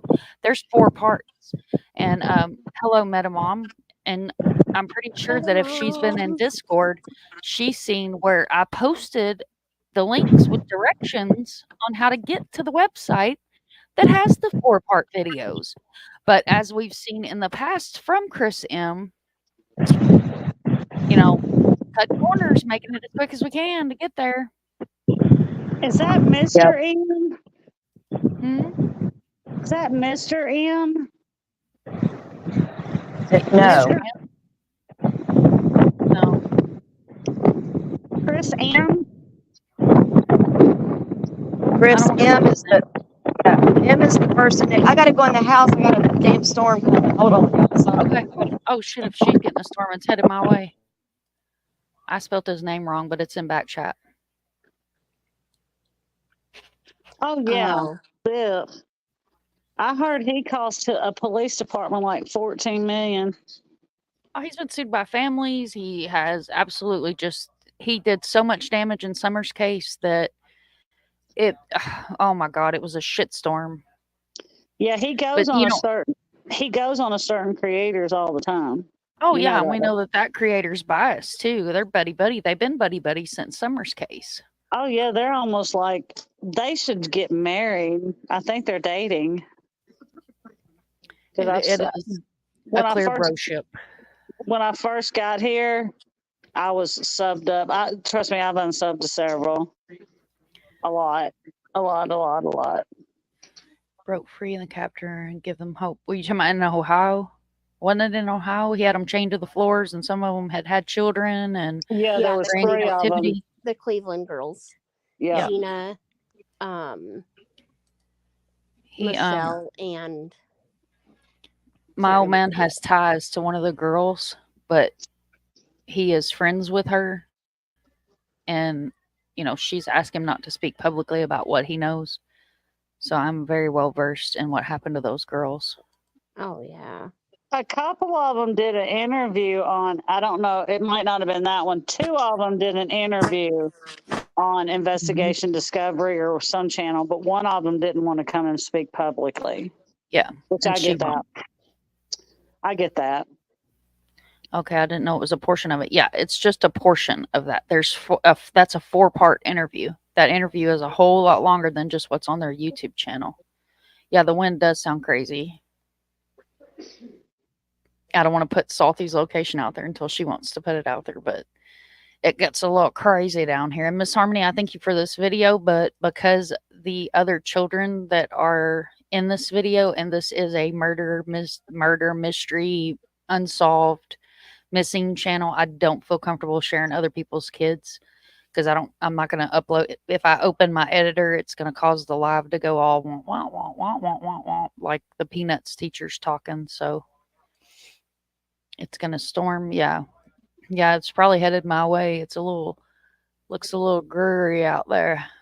These storms have been crazy.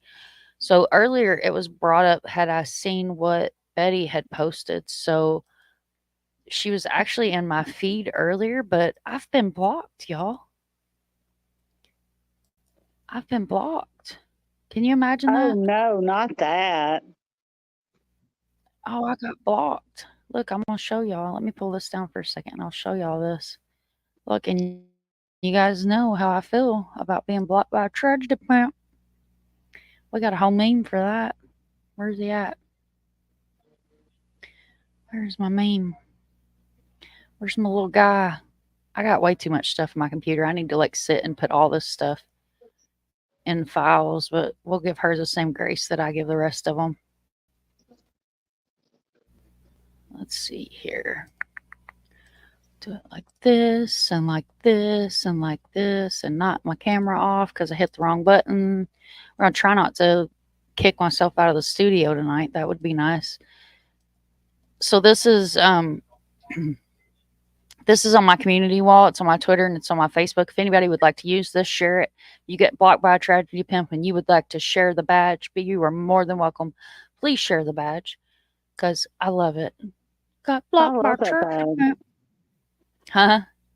I love that badge. It is my I got blocked by a tragedy pimp badge. So I'm going to pull this one up and just so I can show everybody I'm not just bullshitting. I got blocked on Twitter. Can y'all imagine? My feelings are so hurt. Like I don't even know if I'm gonna go on with the rest of my day. Oh no. How will you sleep tonight? What hurt your feelings? What happened? Betty blocked me. I'm pretty sure it was where I was in Clue's chat earlier putting out information that nobody knew. Oh shit. She'll probably block me next as I quote tweeted you on Twitter earlier.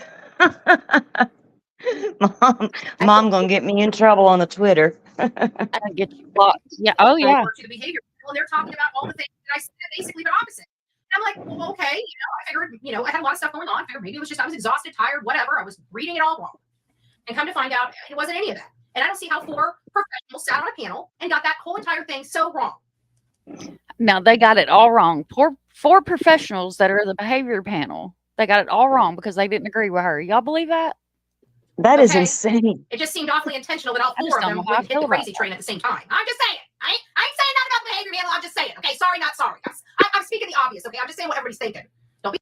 No, not what everybody's thinking. Just putting it out there, honey. I ain't even seen it yet. Well,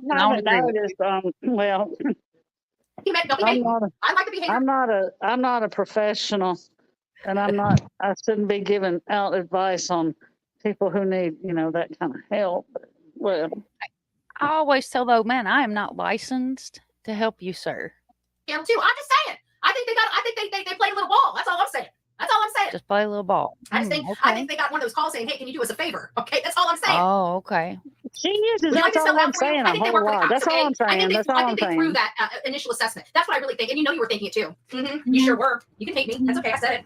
Oh my God. We go over to the. Are she like high school? I mean, this is the problem. These people think they are so much smarter than even behavioral panelist people. And I don't agree with all them people either, but I'm not going to be like making videos and shit. And that was Twitter, and it was used in fair use for the copyright law for educational purposes. And it will be in my description that it is fair use and will be used for the copyright law for educational. It was very educational. And thank you for educating me. Important. I have been educated. That the behavior panel are 4 professionals that don't know what the hell they're doing because they don't agree with the grifter queen, y'all. I mean, who does she think they don't, because they didn't agree with her, they're wrong. Oh my gosh. Y'all, that is so silly. She gonna get Black Beauty working, and she gonna be in a town near me soon. Oh Lord. Well, you know, it makes me even more. I don't know what the word to even use to describe how I feel about that dude, TikTok Tony, coming down here, and you know, he's grabbed onto everybody he could. He's picking creators he knows will play ball with him. Yeah, and you better believe I ain't got a message from him. Have you? No. No. And I have a TikTok account, but my TikTok account's not like most accounts out there. And I don't never go live on TikTok. I don't fool around on there much. They're always trying to get me to go live, you know, sending me notifications, begging me to go live. And I'm like, nah, I don't even understand what y'all are doing there with all them roses and shit flying around. I don't get it. But I troll it, you know, I'll troll, and I've seen a few of them girls host lives and been curious. So I'm like, okay. And I'm watching, I'm like, what's going on here? What's happening? You know, so I go back to my YouTube or whatever I do. But you know, I'm on TikTok and I've made a couple of videos, but not like me throwing shade, like calling people out, but using their own words and showing it. You know what I mean? Mm-hmm. But they know I do it. I've got a lot of followers on TikTok. Well, it's a small TikTok. For TikTok, it's a small account. But my followers know what I put out and what type of stuff I put out. And the few I've done on Sebastian get a lot of likes and a lot of views, you know, and people just, so that tells me not everybody on TikTok is believing the bullshit drama. And I've tried to explain to some of these people, to me, it don't matter, TikTok or YouTube. They're the same. Right. They have a different method. Their platforms are different, but they're the same. And you have good creators and bad creators. So I'm not going to blame it all on TikTok. That's just where that's where his friends were. That's where the people were he could use and get to, and with bigger accounts, because the young people are all on TikTok. And Tony loves the attention. Those girls sit there and fall all over him. He loves the attention. And I was telling Kimber, I watched a couple with him on there, and it wasn't like he was there as a PR representative. He was there as an investigator. He acted like he was one of us sitting on a panel talking about a case and asking people, well, what do you think about that? You think that's a possibility? Do you really think that could happen? Yeah. And it's just, I was like, what am I listening to right now? Tony the PR guy or Tony the sleuth? You know, and I've got the video clips of him talking about how he went I haven't done a video on it yet, but I plan to. But I have to sit down, stay off of streams, and turn off the noise, you know, to do me again. But this it's coming. But it's just the people that they choose to align themselves with, and it all became about all the players in the little social media world. And it's not about any of you people. It's not about Betty or JLR. Certainly not about any of them other people on the YouTube. I just don't. I don't get it anymore, and I'm so tired of it. I am too. I'm sick of it. The flies on the clothes wash said, "How horrible! Imagine me and Block come sit with me in the corner. I got snacks. I'll bring the coffee, girl." Right? Coffee sounds good. She blocked me on Twitter, True Sicker, so now I'm not even able to see it. I brought you back up. Well, I got 2 accounts on Twitter. Well, one, I got a backup account. So JLR blocked me during the Idaho case because he said something, and I asked a sleuthing question, not like oh, you suck, JR, you know, nothing like that. But I asked a legit question. Well, he blocked me immediately, but never blocked me on YouTube. And he's used my questions off of Twitter, well, with Chloe, he did it with Chloe, and he did it another time during the Idaho case. And it's funny to me because when he did it in Idaho, it was before he blocked me. He's like, look at this response to this account, True Crime Time. And he goes on about it. Well, when he used it a couple of weeks ago, he knows he's got me blocked on Twitter, so he didn't say who I was. But you can see it's me. You know, Chloe's like, I'm open for questions. So I asked Chloe a question. She responded, and he put it in one of his videos. But it's not about any of them people, you know. Nope, it's and nothing I come out and say on my channel or up here about those people are going to make them stop. It flies But on I don't have to coleslaw. You talk could about it. absolutely use that for your icon. Anybody is welcome. I just posted it again on my community wall. So if anybody wants to grab that and have it in your vault, or if you want to use it for your profile picture, please be honored to wear the badge of getting blocked by a tragedy pimp. Doodlebug, who did that to Oh, you? I gotta get it. It's in who would be- Discord.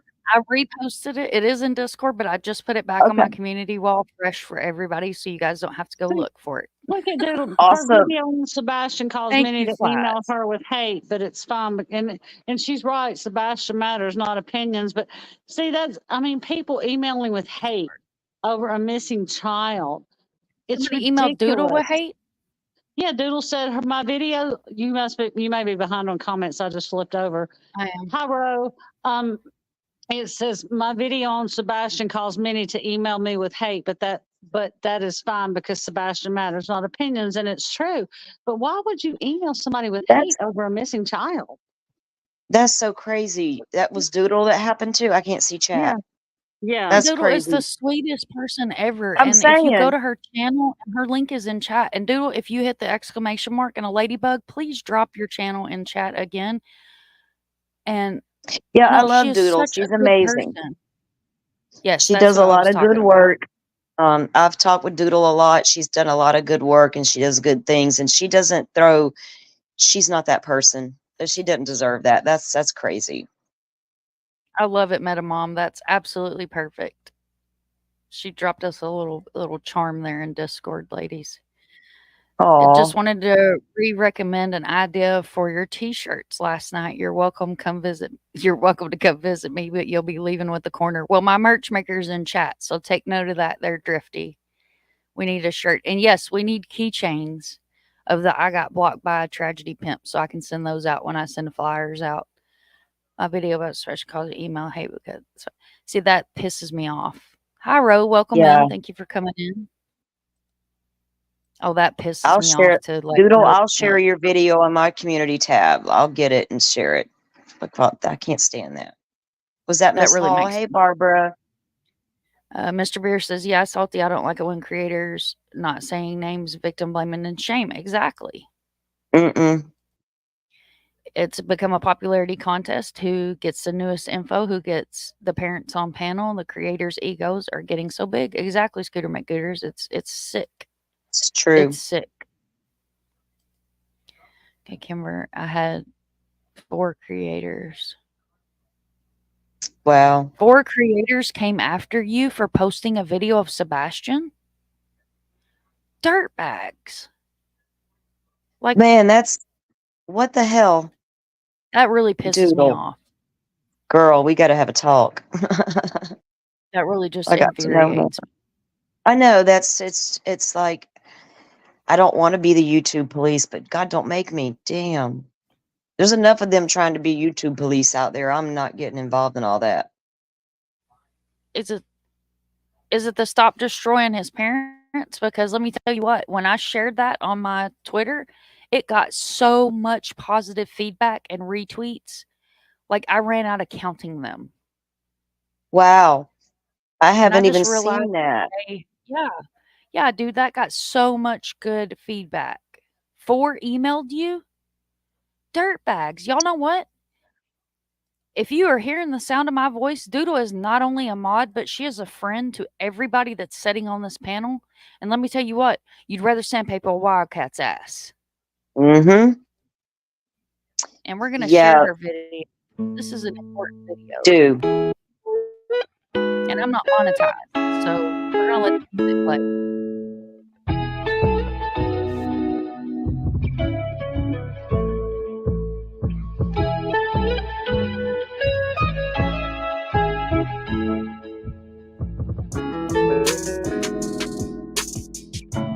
Oh, Doodle. She does the best videos.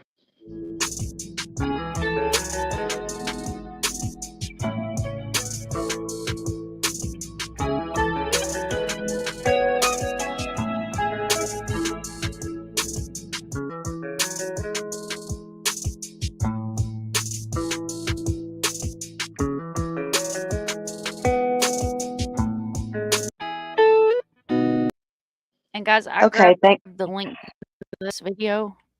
Go give her views and likes on that. Let's get that video out in the algorithm. Definitely. You got me on that one, Doodle. So 'Cause there it's y'all true. go, tragedy pimps. Play Yeah. again.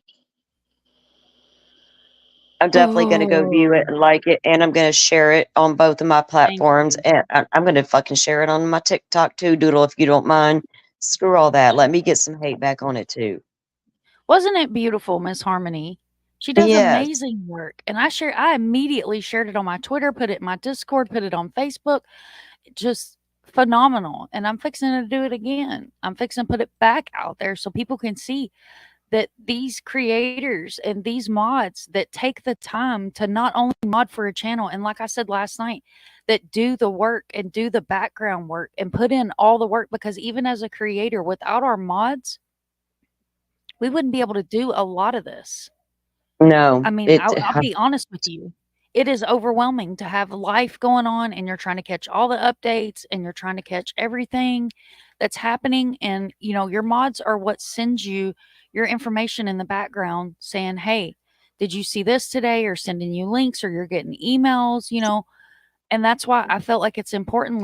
Like I said last night, I want to do a mod appreciation day. I really, really do, because I feel like it's important to make sure our mods know how much we appreciate them. Yeah. And she's an amazing mod.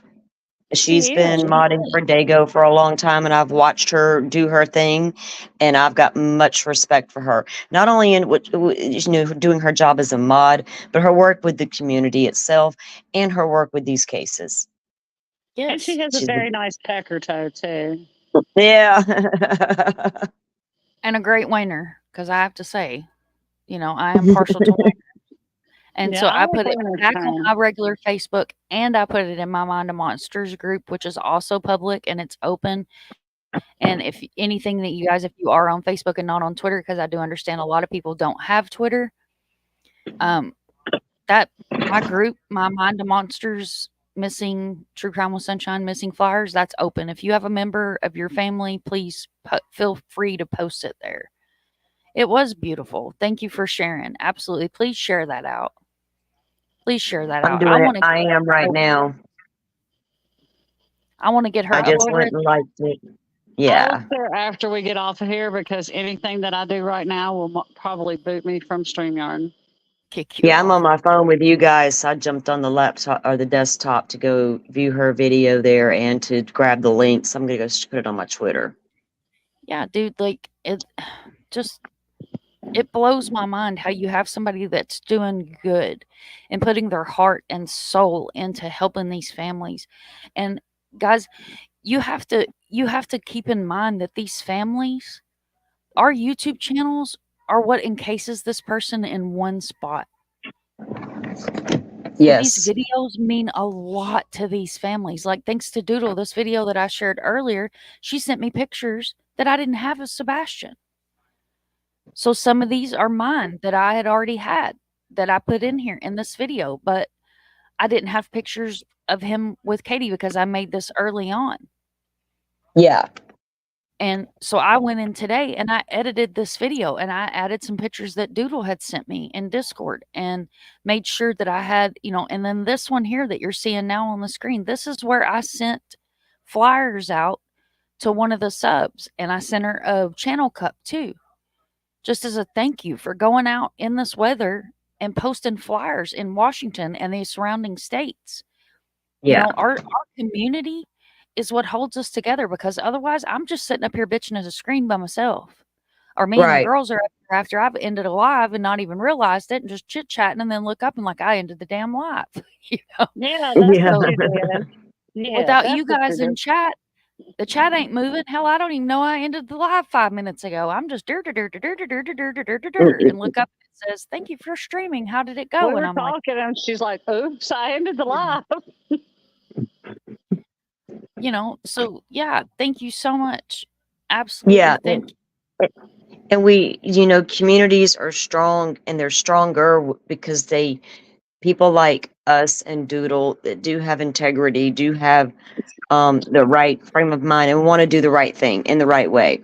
And if you can group those people together and they work well together, you bring the community good factual information. And even like in the, a criminal case you're covering or something, and an evidence comes up. If you don't know, go learn, and I'm big on that. I love learning and figuring out what's going on and like even talking with you and learning to work the missing persons cases better and what to do and avenues to take. And there's just a lot you can do as a community when everybody just comes together and has the right focus. We are and the right smarter plan. together. We are smarter and stronger. Those two words, the two S's. We're smarter and stronger together because you can get so overwhelmed by these cases that your brain stops working. Like you're literally your gears have ground so much the WD-40 is not going to help move them. And guys, this is Lighting Their Way Home. If you're not familiar with PJ, she is an amazing creator. This is the good PJ. This is not the grifter PJ. Her link, I just dropped it in chat. She's another one that does some great work and was like the top advocate. I just phenomenal for Harmony Montgomery. So thank you for everything you do, honey, and thank you for popping in tonight. Yeah. Yeah, these cases, when these kids aren't found quickly, the more it's and it's not just this one, it's every case I've ever heard of when they go missing, and the more time that goes by and the more time that goes by, and you just make, where could they be? How are they? Where did they go? And it can be exhausting when you get into them and start covering them because they never seem to end sometimes. Even when there's not drama in a case and they kind of go silent, some of these kids are still in my mind for a long time because I remember that there was something about the story, right? Or something, because there's so many anymore, it's sad, but there's going to be those ones that stick with you. And you will always find yourself thinking about them at some point in life or going back to that. And for me, Elizabeth Smart was one of those. My heart and soul went into that girl's case. And I remember the day that she was found. And I didn't know what to think. Was she okay? Was my first thought. I knew what 9 months meant for a young girl and what was probably happening to her during that 9 months. That scared me more than anything, not knowing. Yep. And you take these cases and you try really hard as a creator or an advocate, whichever road that you take, or a creator advocate or an advocate creator, or however you want to word who you are, how you want to identify. You take these cases and you try really hard to put up that wall. You try really hard to put up that brick wall, but eventually what's going to happen is a brick's going to fall out. It does. And you're going to slowly feel yourself squeezing through that brick. This little boy right here that I just dropped in the chat is Michael Vaughn. That's my case. Yes. He's my case. Monkey's still missing, isn't he? Monkey is my case. Like, that's the case that grabbed up. You guys want to see me ugly cry? Go back in my shorts to whenever, the great tragedy pimp that blocked me apparently in the last couple of hours. I'm so heartbroken. I've seen his mom on a YouTube crying, begging them to leave that case alone, begging the tragedy pimps to leave that case alone.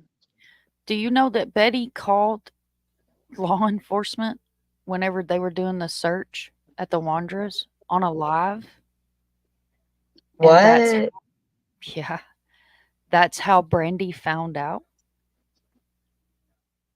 That's how Brandy found out. Go back on my channel and there's a video. I have full permission to screen record and share that video because I was one of the main people here that was helping Brandy. I've done a lot in the background that I didn't make public and won't make public today. But it was put out on a live on YouTube what they were looking for that day. That they no longer believed him to be with us. And she still holds out every day. And she sat on that panel and she bawled her eyes out. and begged, please, all she asked is say his name, share his information. If you see him, call 911. She had this child's face put on a semi truck, the semi company Can-Am. They put missing people on their truck trailers. There's a waiting list, but they will do it. There's a whole press conference about when they unveiled Monkey Semi. You know, I've been on panels with her PR person, Lana. I've talked to Lana in the background many, many a times. And let me tell you, when Wandra, little Mr. Wandra there, was wandering around the streets, I was about to blow my whole fucking top. Because one side of you wants him to keep talking. Slip up, say something that we need to know. Say something that we need to hear. And then the other side of me was like, what in the actual fuck are these creators doing having this man on panel? This is not somebody that is, oh, he's a person of interest. This is a suspect in a missing child's case.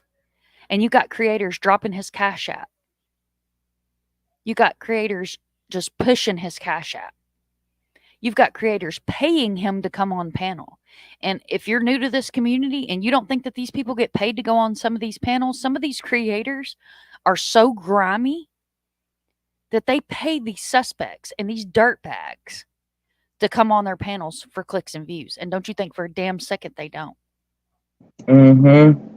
Wow. In some case, we had paid interviews. We had systems that were bought. We had a man that was. We had Xana Kernodle's mother did it. There you go. One of the Idaho 4 case, I had to turn. Look, I took that case to bed with me because in the end, there were 4 innocent young lives brutally taken. And it turned into something nasty and disgusting and disturbing. And it became full-on attacks on these kids. Xana Kernodle's mother, and I'm not afraid to say it on a YouTube live, and she knows who she is. They all know who she is. A certain creator did have Xana's mother on a live months into the investigation. We all knew the history. The lady was an addict.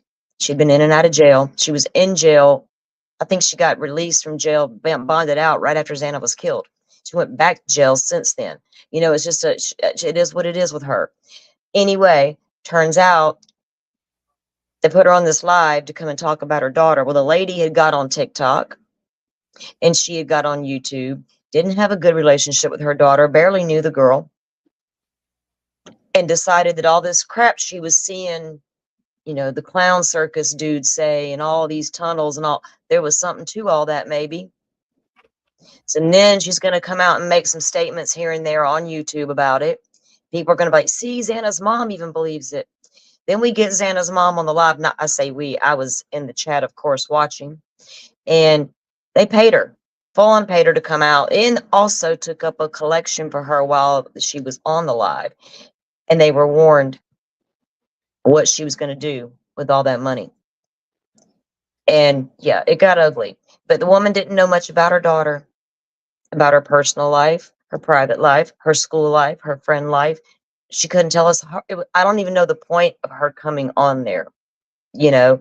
So when mom tells you that they will absolutely use trickery and fuckery to get these people to come on their lives, and look how quickly Nina showed up.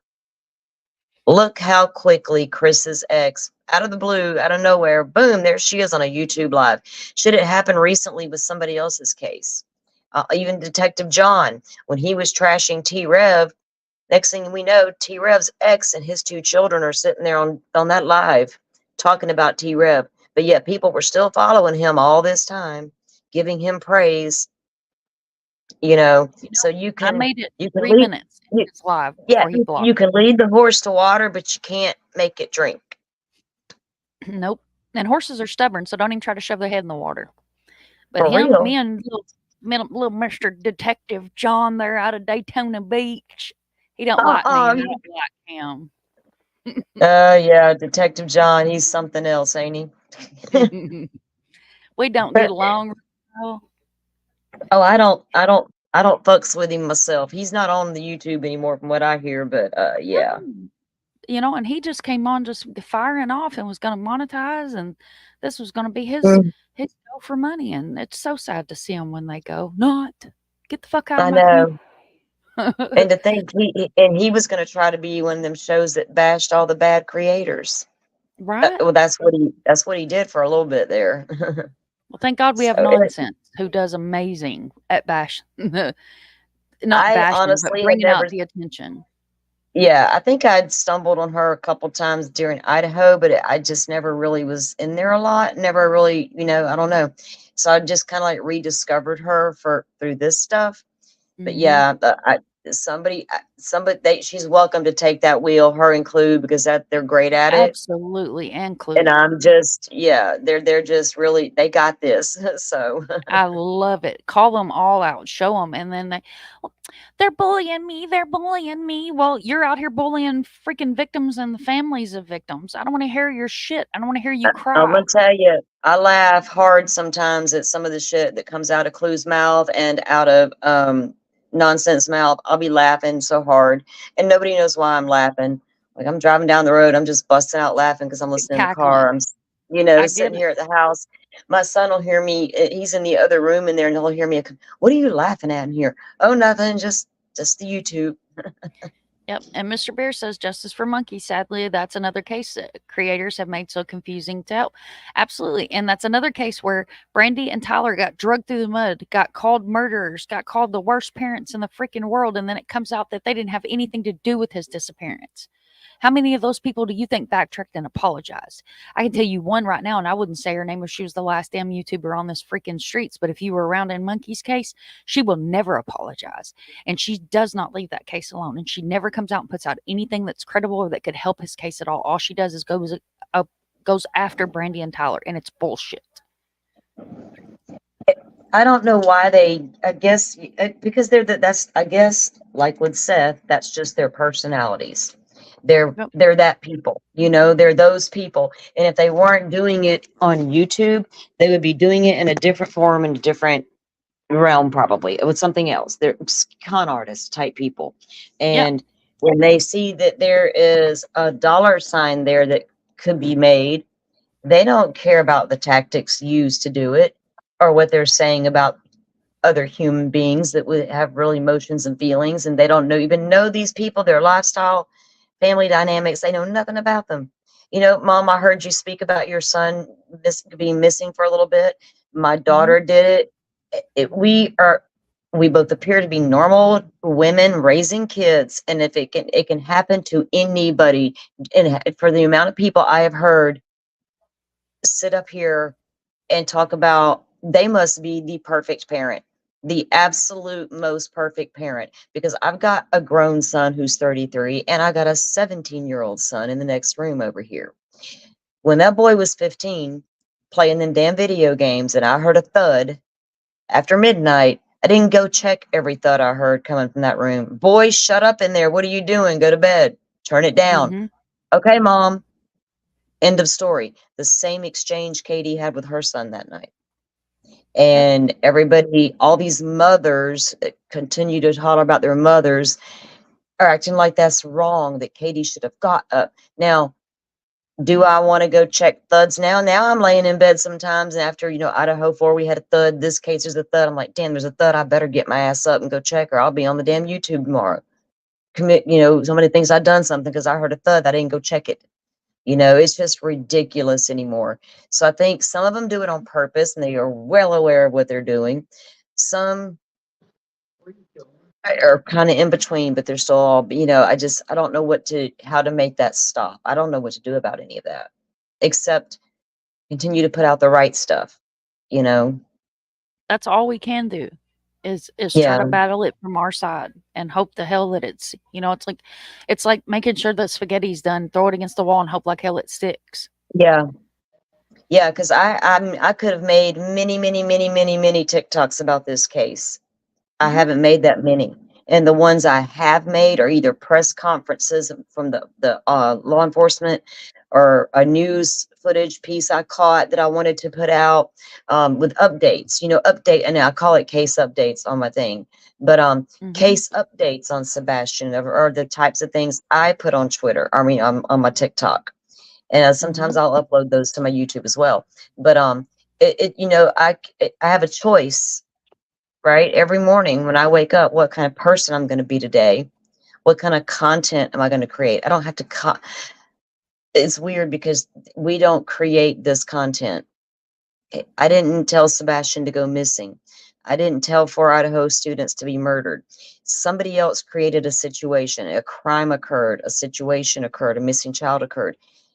Now, I'm not creating that content, but I'm just going to create how I present it to you, but it needs to be done right.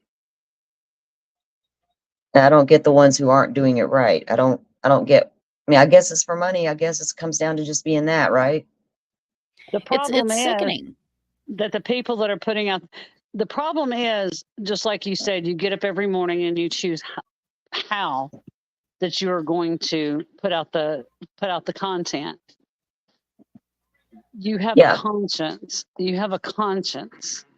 Yeah, I mean, I have struggled at times, even in the Delphi case, to be sensitive, because there's a lot happening in that case, a lot of moving parts and I have to highlight some of it, but I try to do things to be sensitive to the victims, right? But most because of at the these end of the people day, they don't have a conscience. So they don't care. It's all about clicks and views for them. So there's no conscience there. So they could care less. They don't care who they hurt. Okay, so we were talking about how, this goes from both sides. Hi, Victoria. Welcome in, honey. We're going to talk about how this goes from both sides. So this happens to, and I don't know why this won't come. There we go. I can put us on the bottom of it.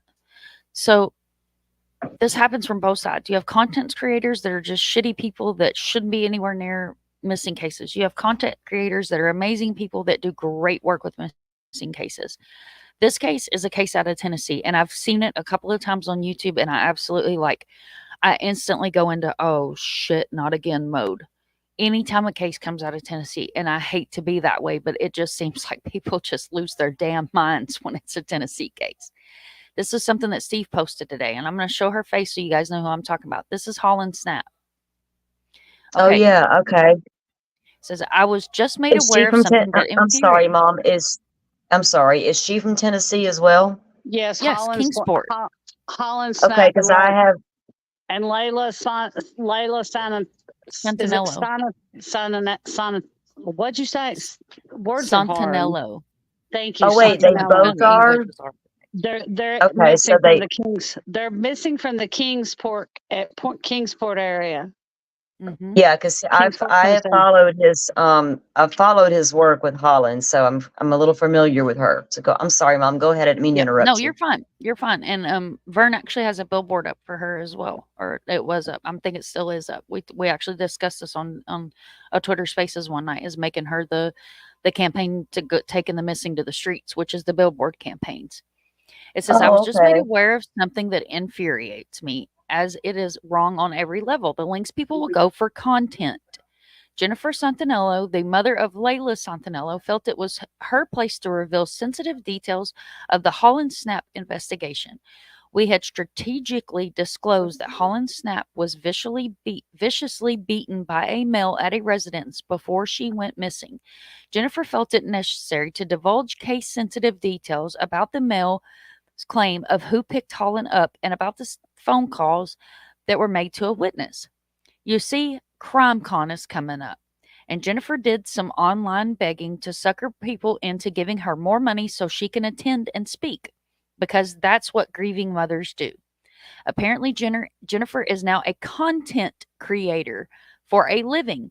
It is her choice to jeopardize her own daughter's investigation for profit, but it is not her right to jeopardize Holland's case.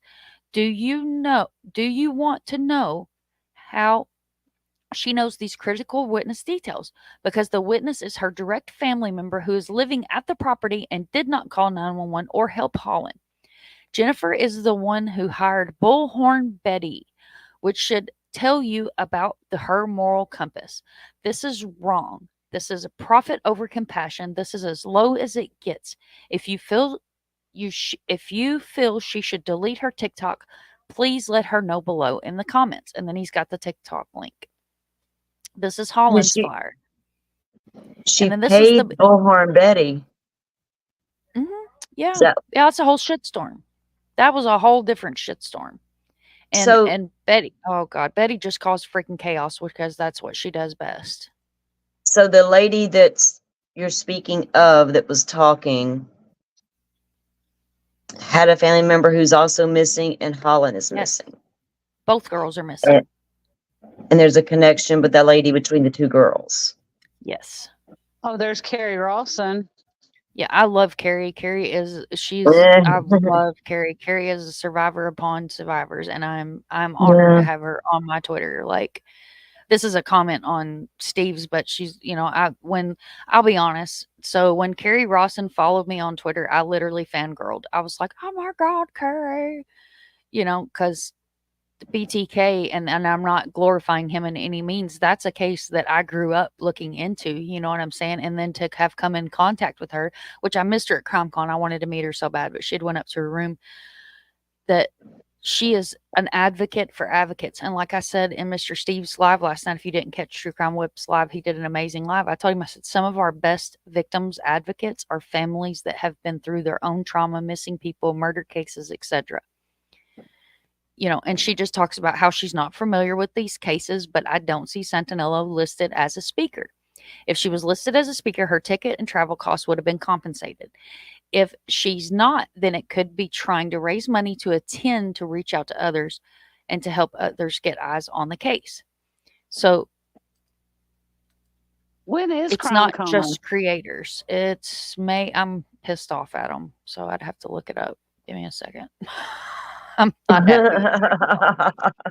I am not happy with CrimeCon at all because, I've been in contact with them for months, and I guess they ran out of spots on Podcast Row, and I got an email the other day, and I was pissed, just to put it nicely. I'm looking for the date. It's like next week. I don't even know.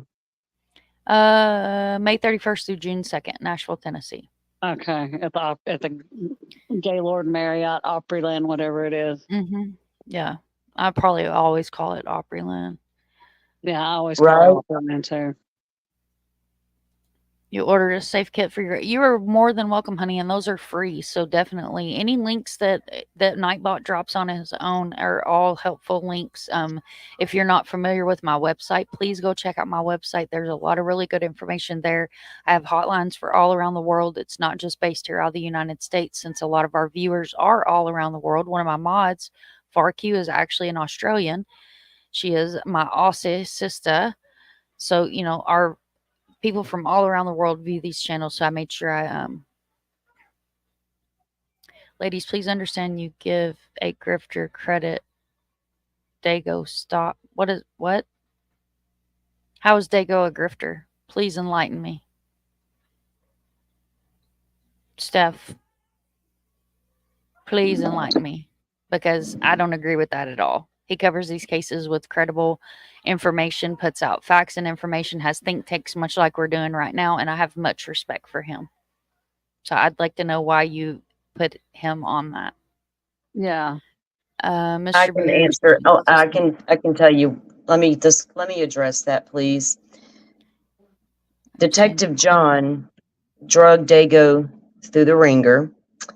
Blah blah blah blah blah. Accused him of all sorts of things. Maybe that's where they got their info from. Maybe not. I don't know. Don't care. I saw it all. I saw all the screenshots. I saw all of that stuff. Doodle is aware of it as well, I think. That's not Dago. Dago's got a good heart. He's a good guy. He means well. He has super good intentions. He does enjoy the people, right?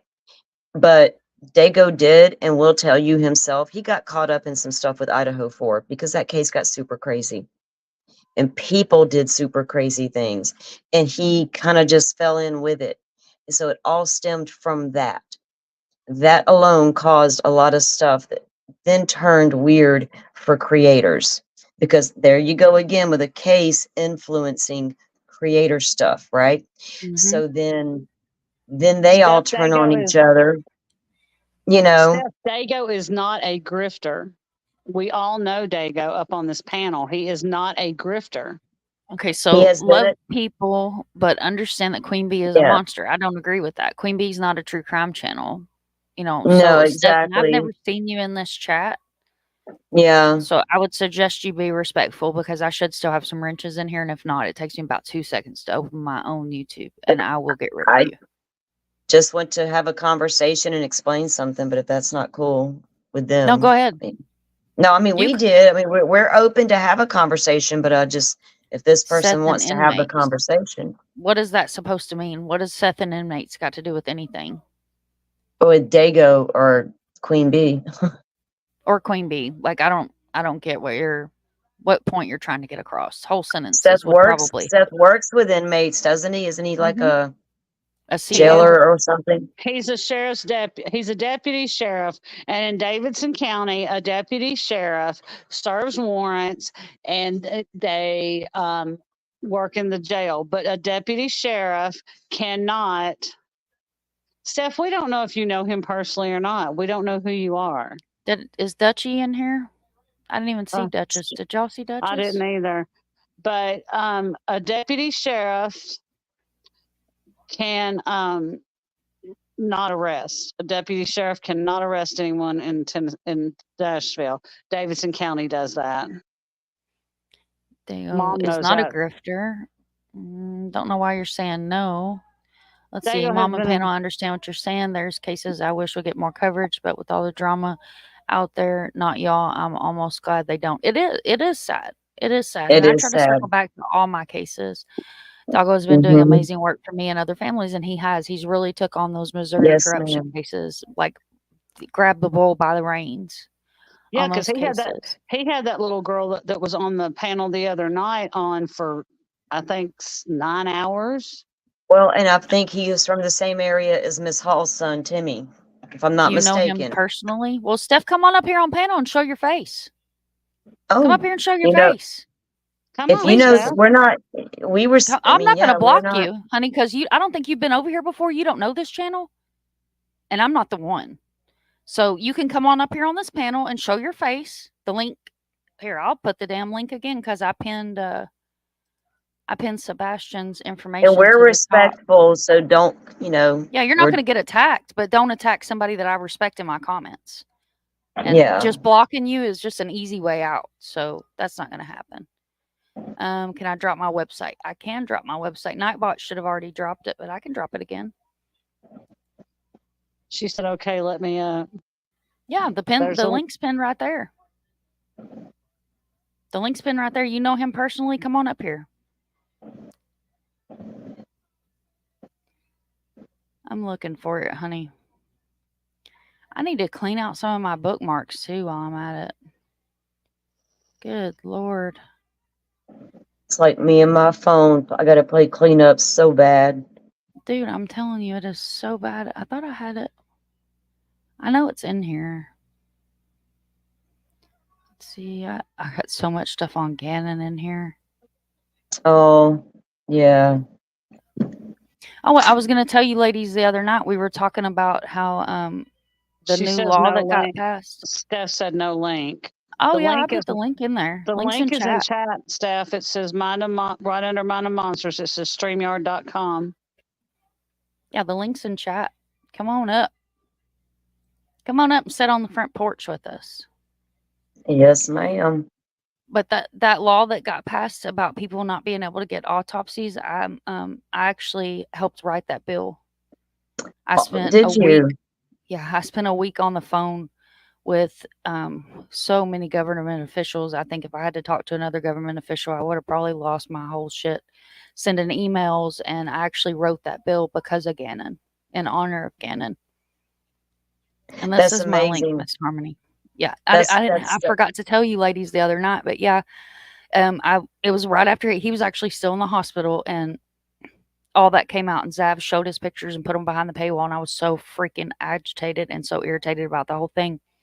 Yeah. that I actually I called like officials and got bigger officials and bigger officials, and then the governor's office and detectives and, you know, like people that were involved in writing and passing these bills. And the first month was full, like, because they have slots. They can only bring so many bills out.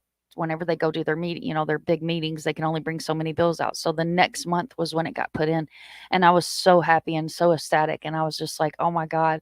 And I think I cried. I literally cried. I was like, I did what I've been saying this whole time, is I helped make a change.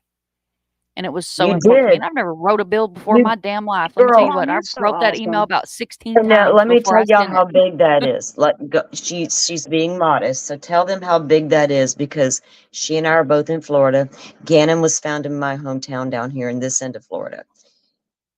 Maddie was So, found not far from her. And mhm, because of that new law that went into effect, the public will not be able to get Maddie's autopsy report. And I'm perfectly fine with that. And thank you, yep, Mom. you're very welcome. You're And you know, awesome, Mom.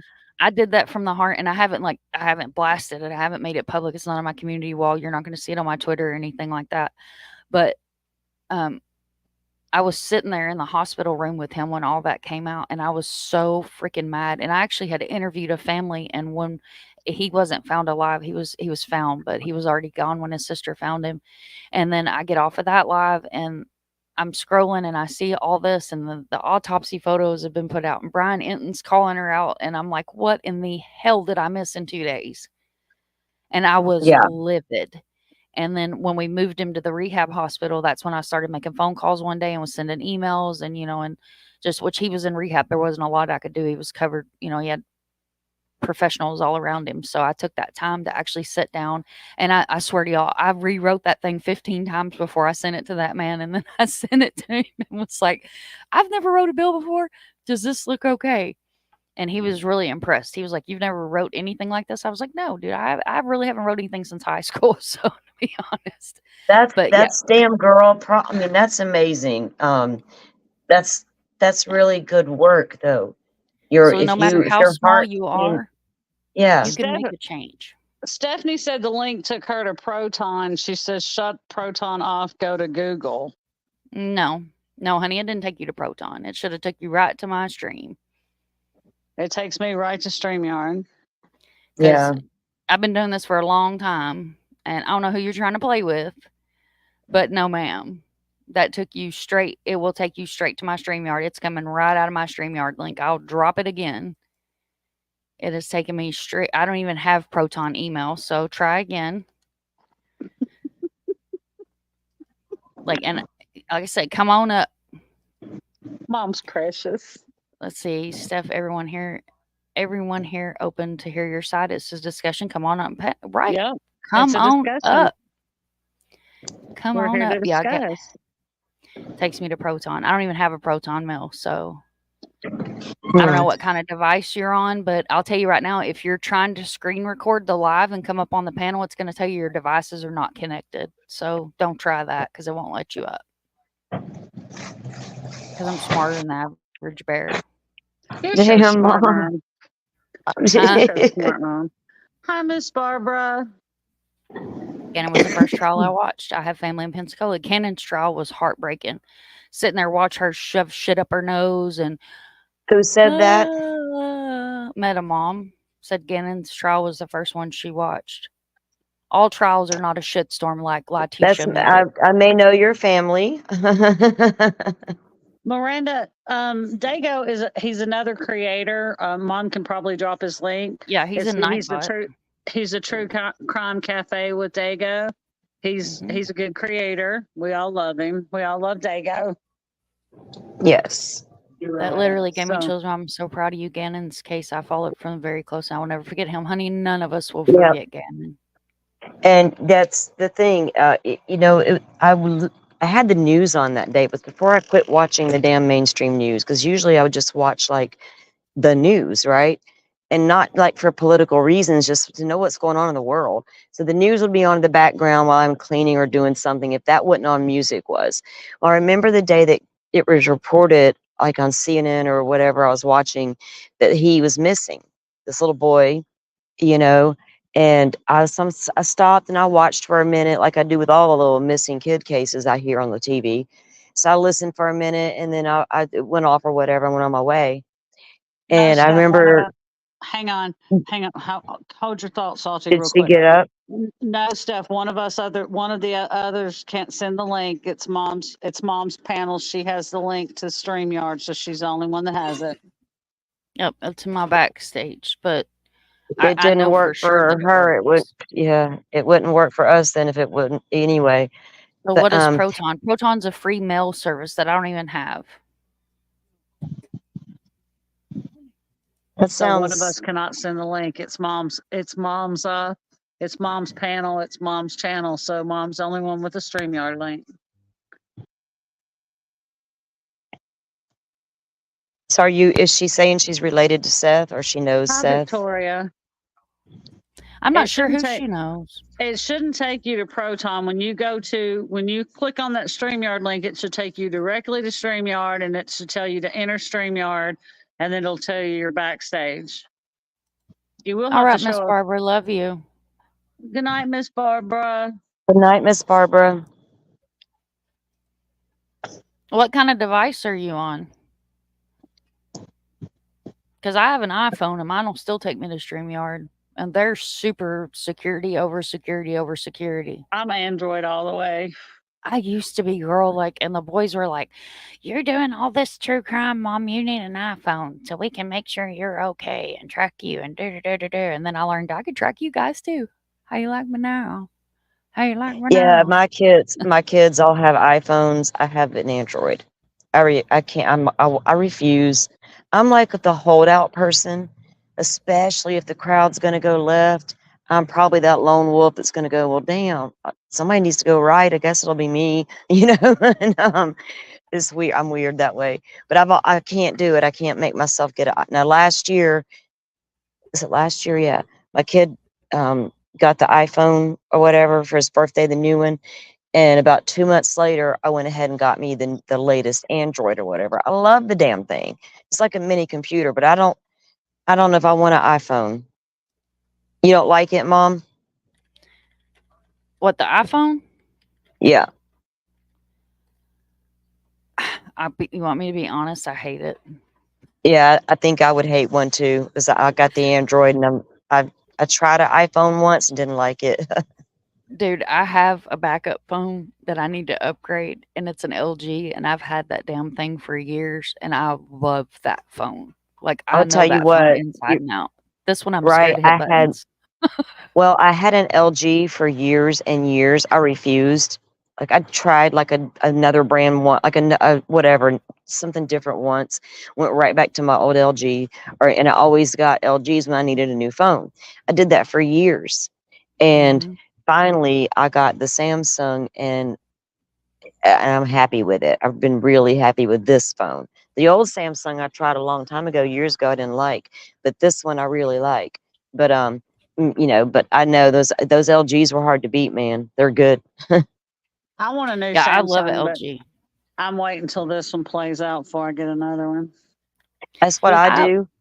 This is the i20. We got the Samsung i21. Okay, Lady V, you're good. I think Dago. I don't call it my pain screen everywhere, but I don't care. Hello, ladies. Hi, how are you? So you guys see Lady V just came up, Meta Mom tried it. It went to StreamYard. Mr. Bear said he'd give it a try. You don't have to come all the way up. You know, Victoria's using the iPad. Yeah. I hit the same link you put out for her. What, babe? I have Apple and I have iPhone and an iPad too, Victoria. And Steph said she got to StreamYard. Come on up. Come on up. Oh, cool. If your safety screen. I did put my safety screen up. The ping I love screen. my safety screens. Yeah. We love your ping screen, Mom. Here's this one. I got this one, which is I use it for my background. I don't even know. Did it come up? I use that one for my background, and then I have this one. But it doesn't cover everybody. I really like how informative your other one is. The one right before this one. That one's got so much information. It's amazing. Yeah, this one, Drifty Rabbit's my sister. She actually made me a tote bag out of this. It's Angels in Disguise. Be a voice, don't stop, never give up. For the lost we mourn, may there find their wings. And it says, for the lost we are looking for, we are that are found, we are thankful. See something, say something. Never stop fighting and bring them all home. Yep. This is actually one of my designs. I love that. I get bored and make all kinds of different stuff, like my swamp gas, my ass. You guys like that? Oh, she's got merch for that too. Swamp gas, my ass. Well, I don't need anything. I just thought I'd jump up here and make sure that your link was working all right. Well, thank you, ma'am, for checking. Well, Steph, that's fine if she's muffled. We're still waiting on you to come up and do your debut on our panel. Oh, it's this headset I have on because it's not meant to talk on here. I wasn't coming up to talk. Headset. Yeah, no, you're fine, honey. Thank you for testing the link. You're awesome. Bye-bye. Thanks, Lady V. So the link works. So come on up. Come on up here and sit on the front porch. We'll sit up here and rock. It's too hot to go outside. We'll sit here in the AC and rock. We got the dogs up on the front porch. Mm-hmm. Got lizards down here in the whole 9 yards, We got the dogs. Special.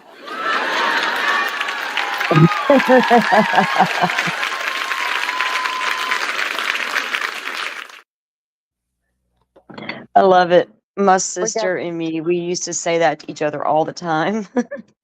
We got the dogs on the front porch. Yeah, you on the front porch with this baby girl, Evie.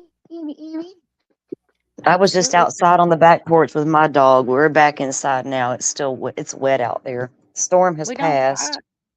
We don't bite. We're all friendly. Steph, are you going to We come really up? are. None of us bite. Ain't nobody trying to make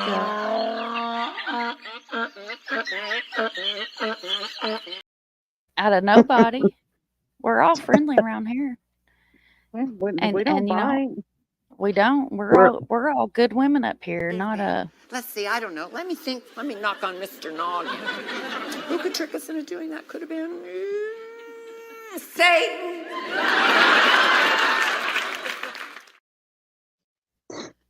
And my brother's a veterinarian, so I don't think I got the rabies. He can give me a rabies shot if I do, but I'm good. Oh, that's good to know.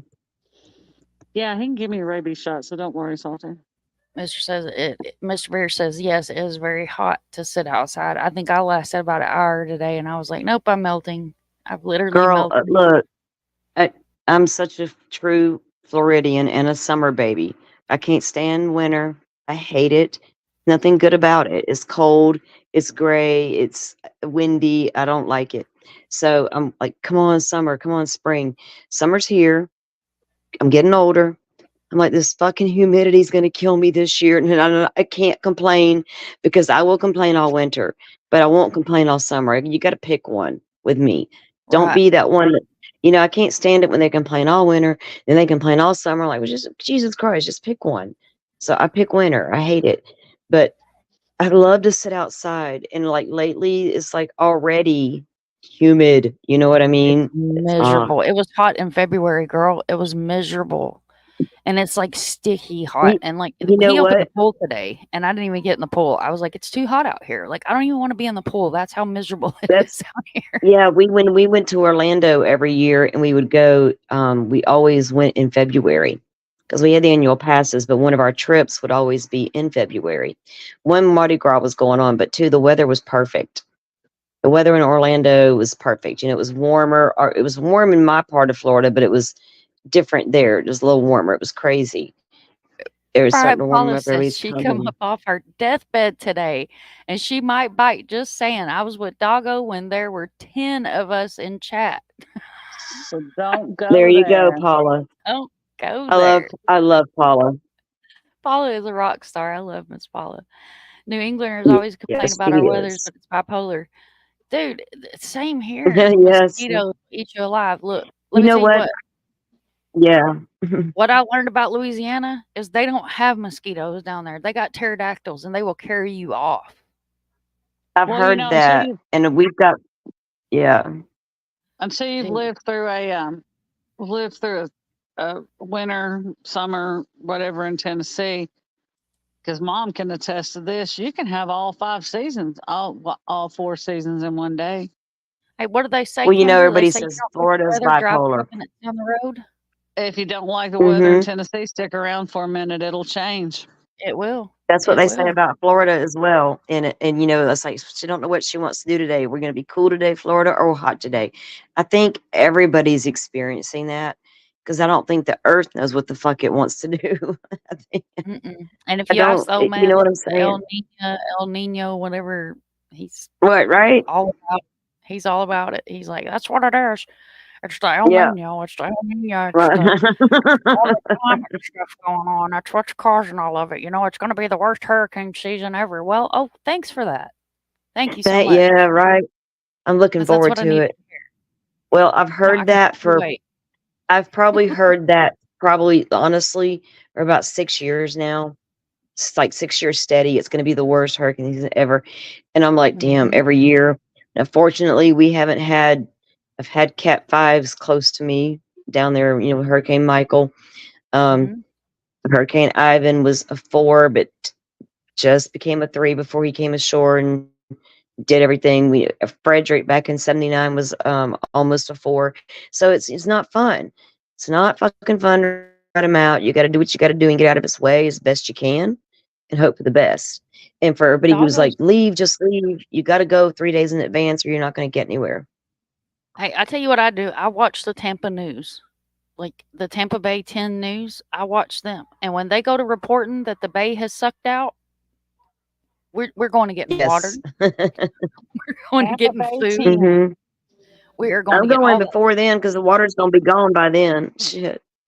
People 'cause they freak suck that out. They water freak out in out down there, March. Mom. Like, yeah.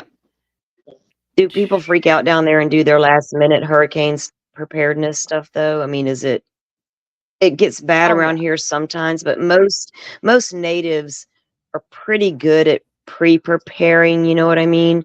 But you got those last minuters and they're like, you go into Walmart and they're like, there's no water. None. You can't find Gas bread. stations are out of gas. You got to get Well, that shit. You can't prepare for a hurricane last minute and think you're going to get everything you need because you're not.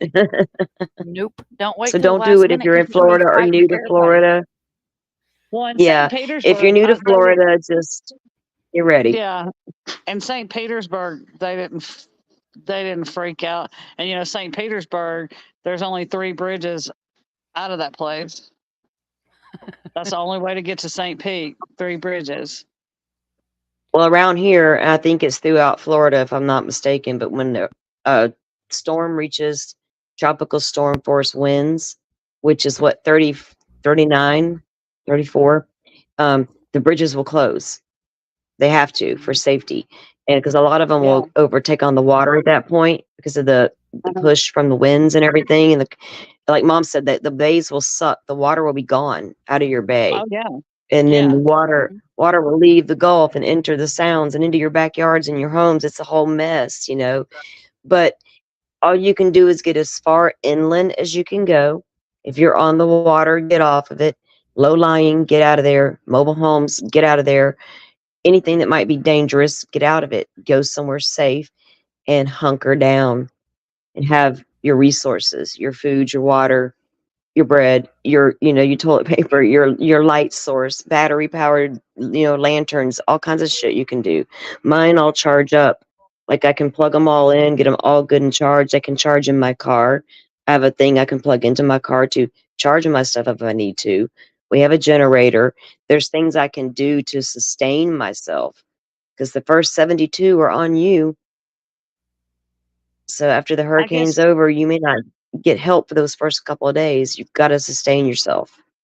I guess Steph didn't want to be our friend. She didn't want to be Guess our not. friend. Or Well, okay. I don't think I could bear it if you didn't want to be my friend. Dude, I'm having a hell of a day today. So I'm going to share this link in chat. And guys, if you're not subbed up to this creator, this is AF Pennington. And I'm going to, Miss Harmony sent this to us. We're going to use it on fair use. And we're going to watch this amazing video that she put together. If you're not familiar with AF Pennington, she is across the pond. She is 100% disabled and bedbound. And she does some amazing work. And this is absolutely phenomenal. And I want to share this with you guys, but I also want to make sure that you guys go over and give her channel a view and share it out as well. I don't know if it has any music on it.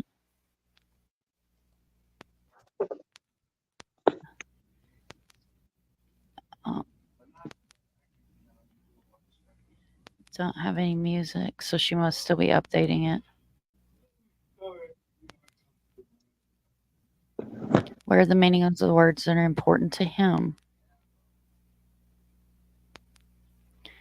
What would be wanting the three of you to be doing? Aw.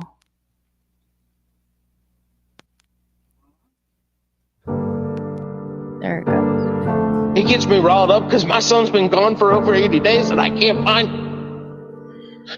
People just don't understand what it's like to have a kid missing. Rising up back on the street, did my time, took my chances. Went the distance, now I'm back on my feet. Just a man and his will to survive. So many times it happens too fast.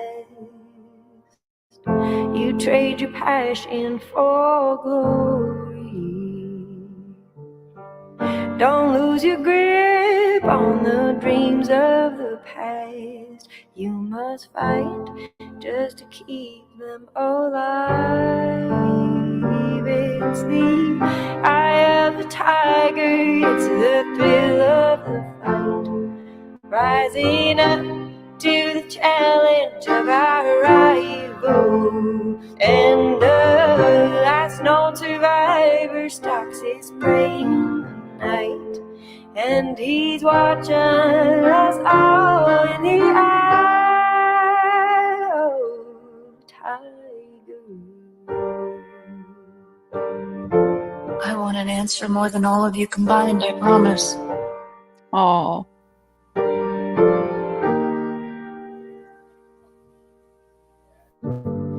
Face to face out in the heat, hanging tough, staying hungry. They stack the odds till we take to the street, for we kill with the skill to survive. It's the eye of a tiger, it's the thrill of the fight. Rising up to the challenge of our rival. And the last known survivor stalks his prey in the night. And he's watching us all in the eye of a tiger. I don't know. It's one of those things people will never understand unless they're in the situation. And I don't ever recommend people or wish this on anybody either. I don't.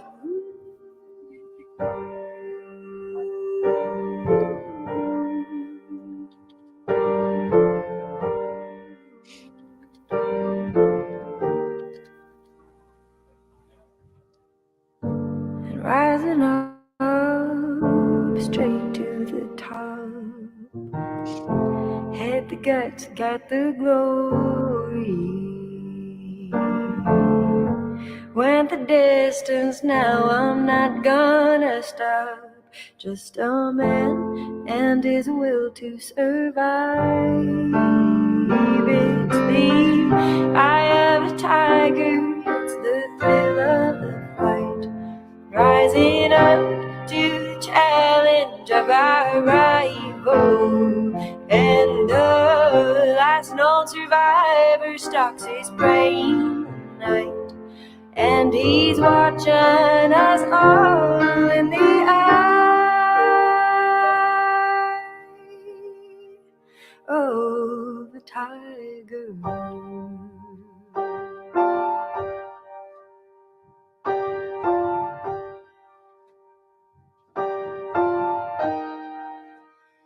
Eye of a tiger.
Guys.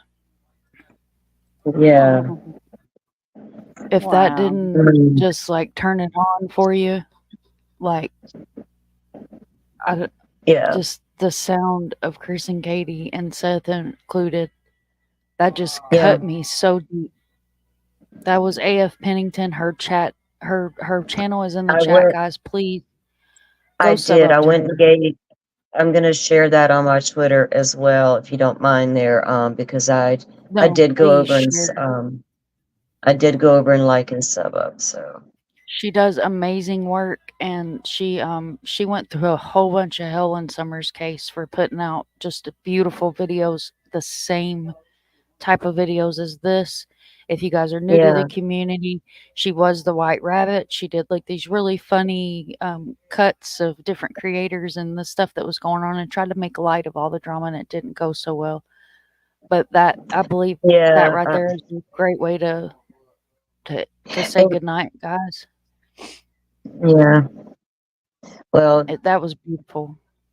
Yeah, it was. It was moving, and it just reminds you of how many, and the not knowing when they're missing, you don't know, and they can be missing for, they can be missing for a long time. So it's just all whatever you feel, pray to, look up to, whatever you do it, for these kids. So whoever your higher power is. Exactly. There you go. That is phenomenal, and I'm fixing to send it to the direct contact that will make sure that Katie sees it. All right, guys. Well, I have to work in the morning. Thank you so much, ladies, for coming up and hanging out with me. Thank you for everybody that came in here and chat. And yes, Mickey, you were late and you missed it, but make sure you replay, crew, because we had a lot of good convo here tonight. Thank you, Kimber. Thank you, Salty. You guys are always amazing. Always a pleasure, I appreciate Mom. you guys coming up and hanging out with me. And thank you for letting us come over here and give our opinions. Oh yeah, this is a safe place, and this is what I feel like is so important, that we're able to do that and openly give your opinion and openly have that safe space to go to, and that's for our community, our mods, my guests, our families, anybody. Just know you're not going to come over here and get harassed or bashed. And if you've got something you want to say, you ask for a link. If I don't have it pinned, and I'll give you a link, and you're more than welcome to come up here and say your piece. We offered Steph a link. I know you see, we offered it to Steph. Yeah, too bad. Because we weren't be our neighbor. Well, that's okay. Maybe she'll be more comfortable next time. Yeah. So. I hope so. Just come on up and hang out with us. I promise we don't bite. I haven't nibbled on nobody in a long time. Right? It's been a minute.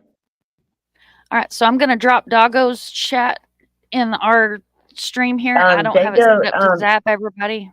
Is he live? And let me just say, I just noticed that Dago's actually live right now. So yeah, he's live. I don't have it set up to zap us over there. I didn't know he was going live, or I would have set it up where that way when this I ended, didn't know either, so I it just will teleport you. So you guys are gonna have to teleport yourselves through the link. Yeah, it's easy to find. All right, guys, thanks for listening. Thanks for Love listening, you. y'all. Thank you for coming up. You guys have Love a you, good night. Be Mom. safe. Love you too. See you over there, Salty. Okay, good night, guys. Good night. Bye, y'all. Oh, Lord, I can't. Help, I'm stuck. Help, you're stuck? Good night, Mom. Good night, love. Good night, chat. Good night, John Boy. All right, guys, thank you so much for being here. Thank you to all my mods. Thank you to all my community. Again, thank you to my beautiful ladies that came up, Salty, Kimber, and Miss Lady V that came up and graced our presence tonight with them on panel. As always, you guys are amazing. You're a great community. Without you, I wouldn't be here. Remember, if you see something, say something. It takes a village to raise a child. We never give up. We're stronger together, and we're going to take this out with the video of Sebastian. He's what matters in this case, in any of these cases. So always, always remember that that's who matters. And love you all. Have a beautiful evening.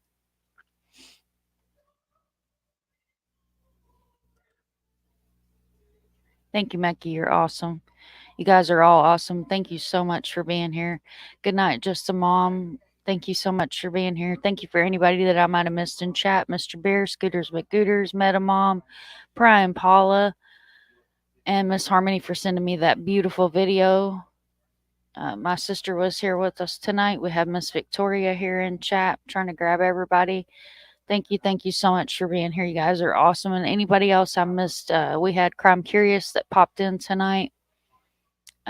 We had Pointer Lover that popped in with us tonight, but Sebastian Rogers is missing out of Hendersonville, Tennessee.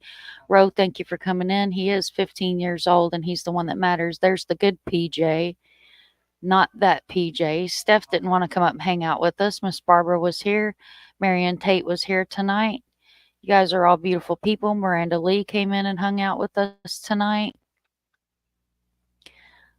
Let's see. I think I hit everybody. If I missed anybody, again, I apologize. You're all just as important as another person. There is Miss Harmony. She did come out.